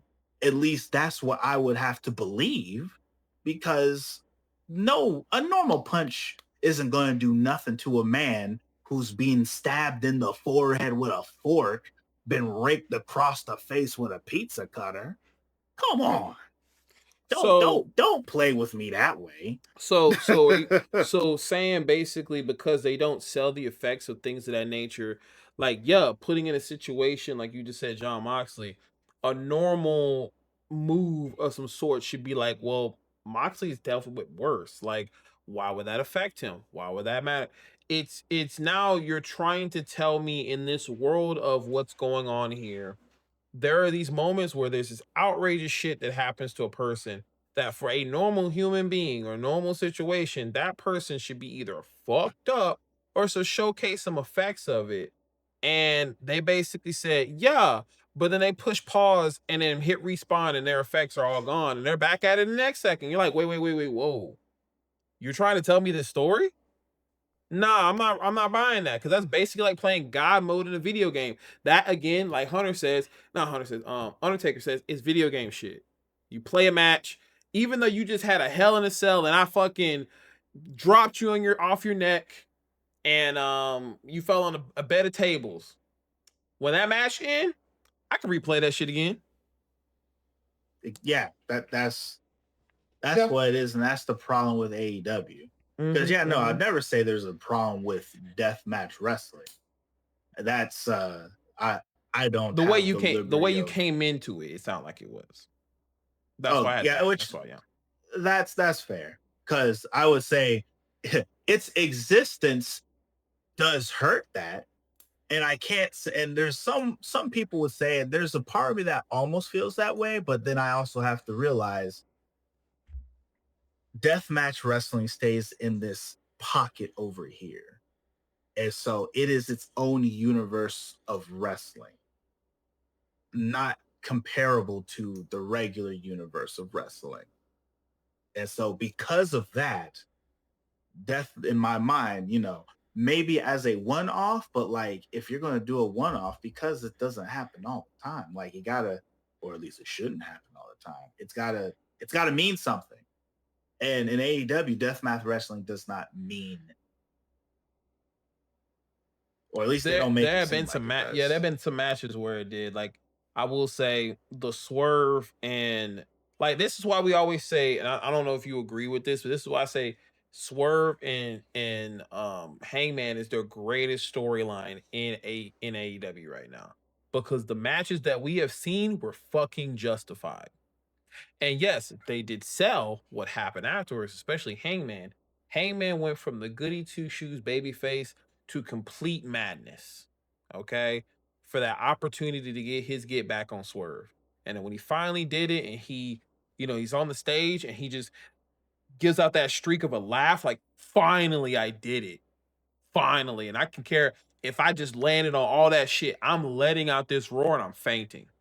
And he faints. Like he does it and he just claps for a second and he gets back up finally, and then he sells and walks off to the ring. So it's like justifiable stuff. Or maybe did you feel that way when it came to that feud? Yes, they did present that in a way where it made sense, and their follow up was on point with that. And but unfortunately, that is the minority Yes. Yes. of how they do it and how it's been done. Because granted that they did do that, on the flip side, Will Osprey and Kyle Fletcher had a cage match Oh God, where let's not talk about they. that one. But you see where I'm going with. Oh, that was absolute. But that was your Billy Goat though, and that was absolute fucking video game shit. Spanish Oh, fly off the fucking cell, mouth oh, alive, off the trust. stage. Listen, the Billy Goat is not immune to this foolishness. Just want to make sure. Just want to make He sure. gets. Oh, listen, bro. Listen. I don't know why you feel as if that, like, if there's someone who I like, when they do foul, stupid shit, I'm not gonna call them out. I don't Charlotte, like nigga. because Charlotte. Charlotte hasn't done anything wrong. Oh my God. All right. We're not about to go back into that. I don't know why you Continue keep on. thinking. Cause you I do can't. it for I don't. Charlotte. I Cause you don't. do it for Charlotte. What has she done wrong, bro? What has she Fucking done wrong? Royal Rumble, nigga. How is that her fault? That she's just better than everybody else, bro. I don't understand. I don't understand why you are so into this fact of that she's wrong because she's good. Is because she didn't need it. You telling me she needed that Royal Rumble win. You telling me that right now. She needed that right there. Who else? Why not her? Why not? That's the better question. Why not? Because we have other people like you, as if you okay. Remember how I was making my statement about Becky Lynch and whatever, and it says, okay, well, we're supposed to push Valkyria. There are other people they're supposed to be pushing, but then they just push Charlotte back into the front. They've done it so many times. But it's like, but who's supposed to be better than her? If you're going with that logic in every situation, then how do you build other people? I don't know. I should ask Mercedes Moné about that one, bro. Okay, we're not saying that she's fucking justifiable. I don't like her either. But my point is, I agree with you on But the other definite. thing between Mercedes Moné and Charlotte Flair is the fact that Charlotte Flair is believable. That's the major difference. That's the answer.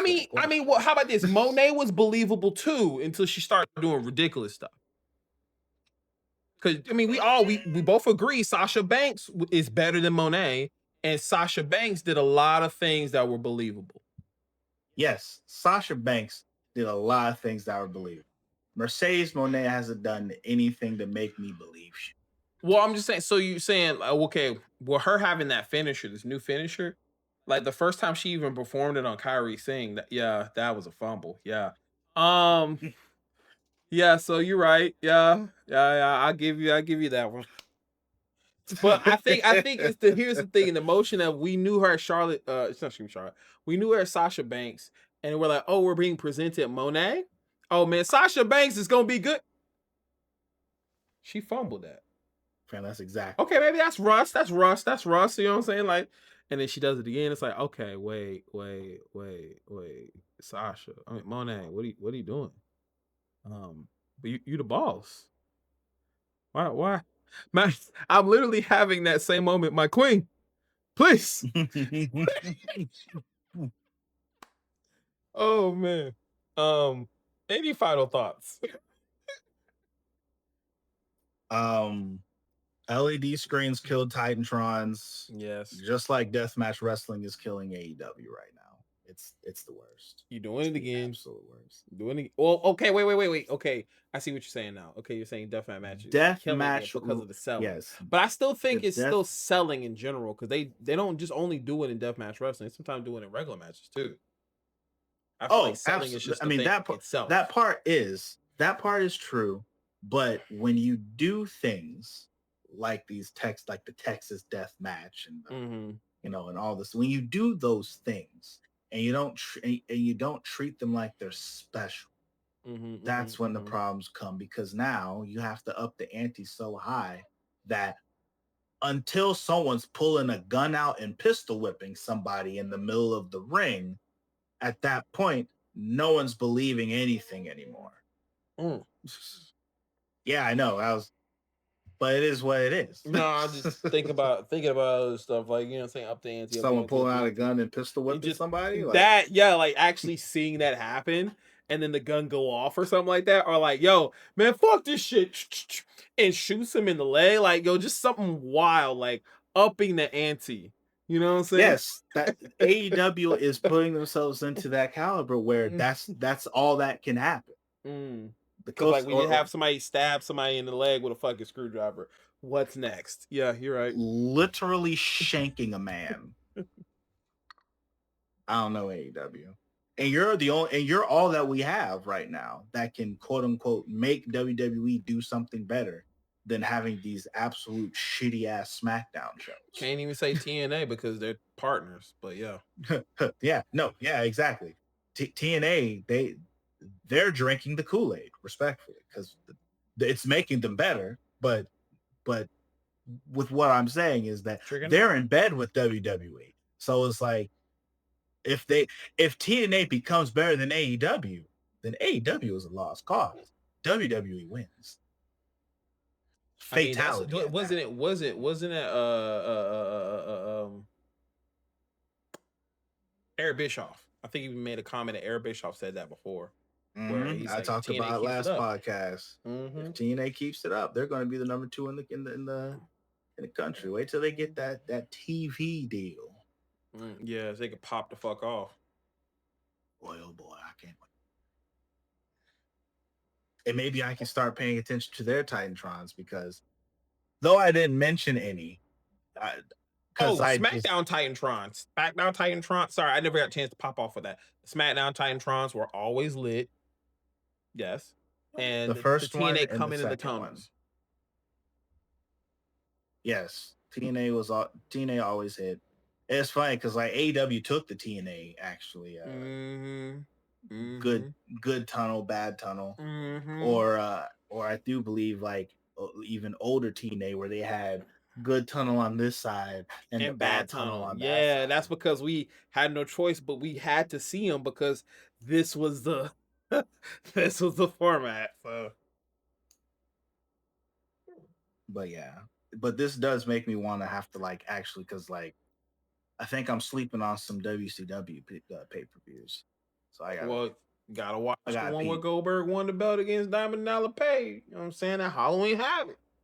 That one was fire. Halloween Havoc, Starcade, uh Seaside, because I peeped some of their Great American Bash ones, and I'm like, ooh, those ones were a lot better than the ones that we saw in WWE. But you know, Mm-hmm. Factamundo. But if I'm gonna end off with my favorite stage of all time because it's as I know I didn't really do a top 10, but just one of my favorites was the OG SmackDown circle. That I always will love that Titantron, the that setup. rings, I fucking love that. But again, that's nostalgic for me because I love the circles and then the side Titantron. It was you something used to about have that. you Yeah, used to have that toy. I mean, that's why I say it's very nostalgic for me. But That at the shit was a same bitch time, to get together. I used to love it because whenever you know how wrestlers would have that moment of like something's happening backstage to them, like say if you know when Stone Cold used to run over somebody's car, and while yeah, oftentimes it'd be like, oh, I'm in the ring seeing this, but like if they were on stage seeing it, it's like over here like it's a TV screen, like holy shit, I'm watching this on TV too. Weird thing, but it was just like I don't know why I liked it when they could pull to the side to see what's going on, and the audience can see it too. It's like we're all watching it together. That's fair. Um, but yeah, I used to like that, and then seeing when Stone I've never Cold been to one of returned. those SmackDowns. Oh man, I I've only remember. been to I've only been to the Fist SmackDown. I remember one SmackDown I went to, and I had this kid I used to hang out with. He was very Jamaican, very Jamaican. And he was bad little boy, as we used to say back in the day. He was bad little boy.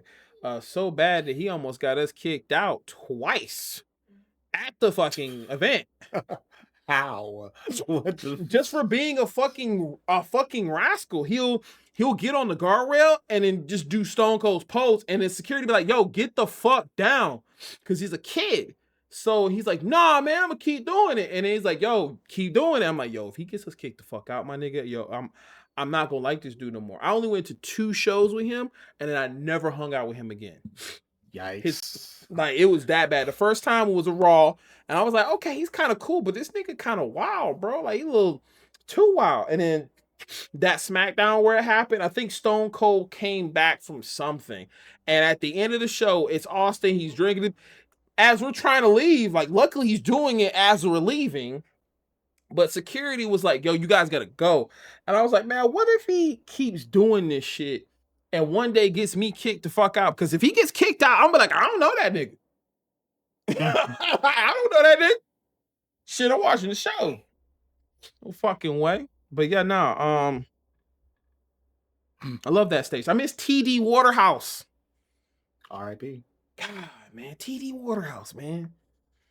That's where I Anyway, film guys. most of my shows. Hell yeah. Anyway, guys, one of the biggest things that we kind of talked about today is the selling, the thing that gets us hyped. And it could be the wrestling, it could be a lot of things, but it always starts with a promo. Okay. Everything starts with a promo. That is what sells the match itself. Telling your opponent, man, I'm gonna meet you at this location, even though I'm backstage with you, but legally I can't fight you until we have a contract signed and I meet you at this location, right? And because of that, we as humans, we will pay money to go watch these two motherfuckers fight because they talked mad shit about each other beforehand. And as we all enjoy, it's two motherfuckers talking shit and one of them throwing hands, or both of them throwing hands. But the art of wrestling, one of the biggest arts of wrestling, is how to cut a promo, how to sell to the audience why you need to watch this fight. And so tomorrow, well, next episode, we're gonna go over some of our favorite promos of all time. And I don't want to make you do yearly. I mean, I don't, that's up to you. If you feel like you want to do year or just all time, because you're kind of on that current pay-per-view of the year situation. I don't know if you always do that or not. I mean, I don't normally when it comes to like Promo of the identifying year. a promo. Okay. I don't normally. I just know specifically right now, nobody's promo has come close to touching Hangman Adam Page and Osprey going into their match for the for the for the Owen Hart tournament. Yep. Like, cause watching that shit and Will Ospreay saying is like, listen, I have to win. And he's rattling off all his reasons why and stuff like that. It's the equivalent of Austin saying that to The Rock. About what, having to win versus needing to win? Yeah, remember when Austin says, Rock, I need to beat you. I need it more than anything I need in my life. Like that WrestleMania 17 match, whereas JR and The Rock says, The Rock is going to give you every ounce of sweat, every blood, like, you know, that whole thing. I remember that was one of the things that really compelled us, was that promo segment between those two. Yes, it was very much that. But it's weird because, like, where I could feel Stone Cold's need, where I can feel that Stone Cold was like, I felt his need for that win with Hangman. Like, I felt his, like, his need. There was a hint of desperation in his need, as whereas like Stone Cold's all like, man, I freaking need to beat you. Hangman was like, I need to beat you. And it's because of that bit I was like, ooh, I'm fucking sold on that shit. That shit hit hard because there was the desperation in his voice and in his face on how badly he needed this to happen and go his way. And so it was like that. And then with Osprey, there was, like, you can hear the desperation to a certain degree, but it was, instead of desperation, it was a very strong determination. And so in that particular case, Stone Cold Steve Austin, his need was a strong determination of needing to beat The Rock. Mhm. It wasn't a Where desperation. because neither one of them was desperate for that match. It's just that Stone Cold, he had his need was more of that, as opposed to where with these two guys, there was a small hint of desperation on both sides. But Osprey, his was not so much the desperate, but more so that like I gotta get that done. Mhm. Because once I can get that done, then I can get back to doing what I know I can do. Where Hangman, he's out here like, nigga, I ain't got shit left for myself right now. And if I don't win this, I might Hangman Adam Page. Like he's like one of those type situations. Like that, Whoa. like that's how hard he needed it to happen for Whoa, himself. that was crazy. I mean, listen, it's not like Hangman Adam Page hasn't been hung man by fucking Swerve. No, I mean, you're right. I'm just saying that was crazy. But yeah, yeah, no, I'm definitely I gotta look back on some of these promos because like there's a couple of them that I'm just like seeing in my eyes right now, but I don't remember what they said, so I have to go back. So Okay. Well, as always, one of the biggest things we say when it comes to this show, dude, we try to give you the unfiltered side of us. We try to give the best side of us. And we always say the ring is sacred. Questions are real, but destruction, that is guaranteed. So until next time, it's the Masaku. it's your boy Swag Switch in the building. Thank you again for tuning in. We'll see you next week. Please go ahead and choke slam that like button as well as hit the subscribe, and we out. Cero Mero. Goddamn right.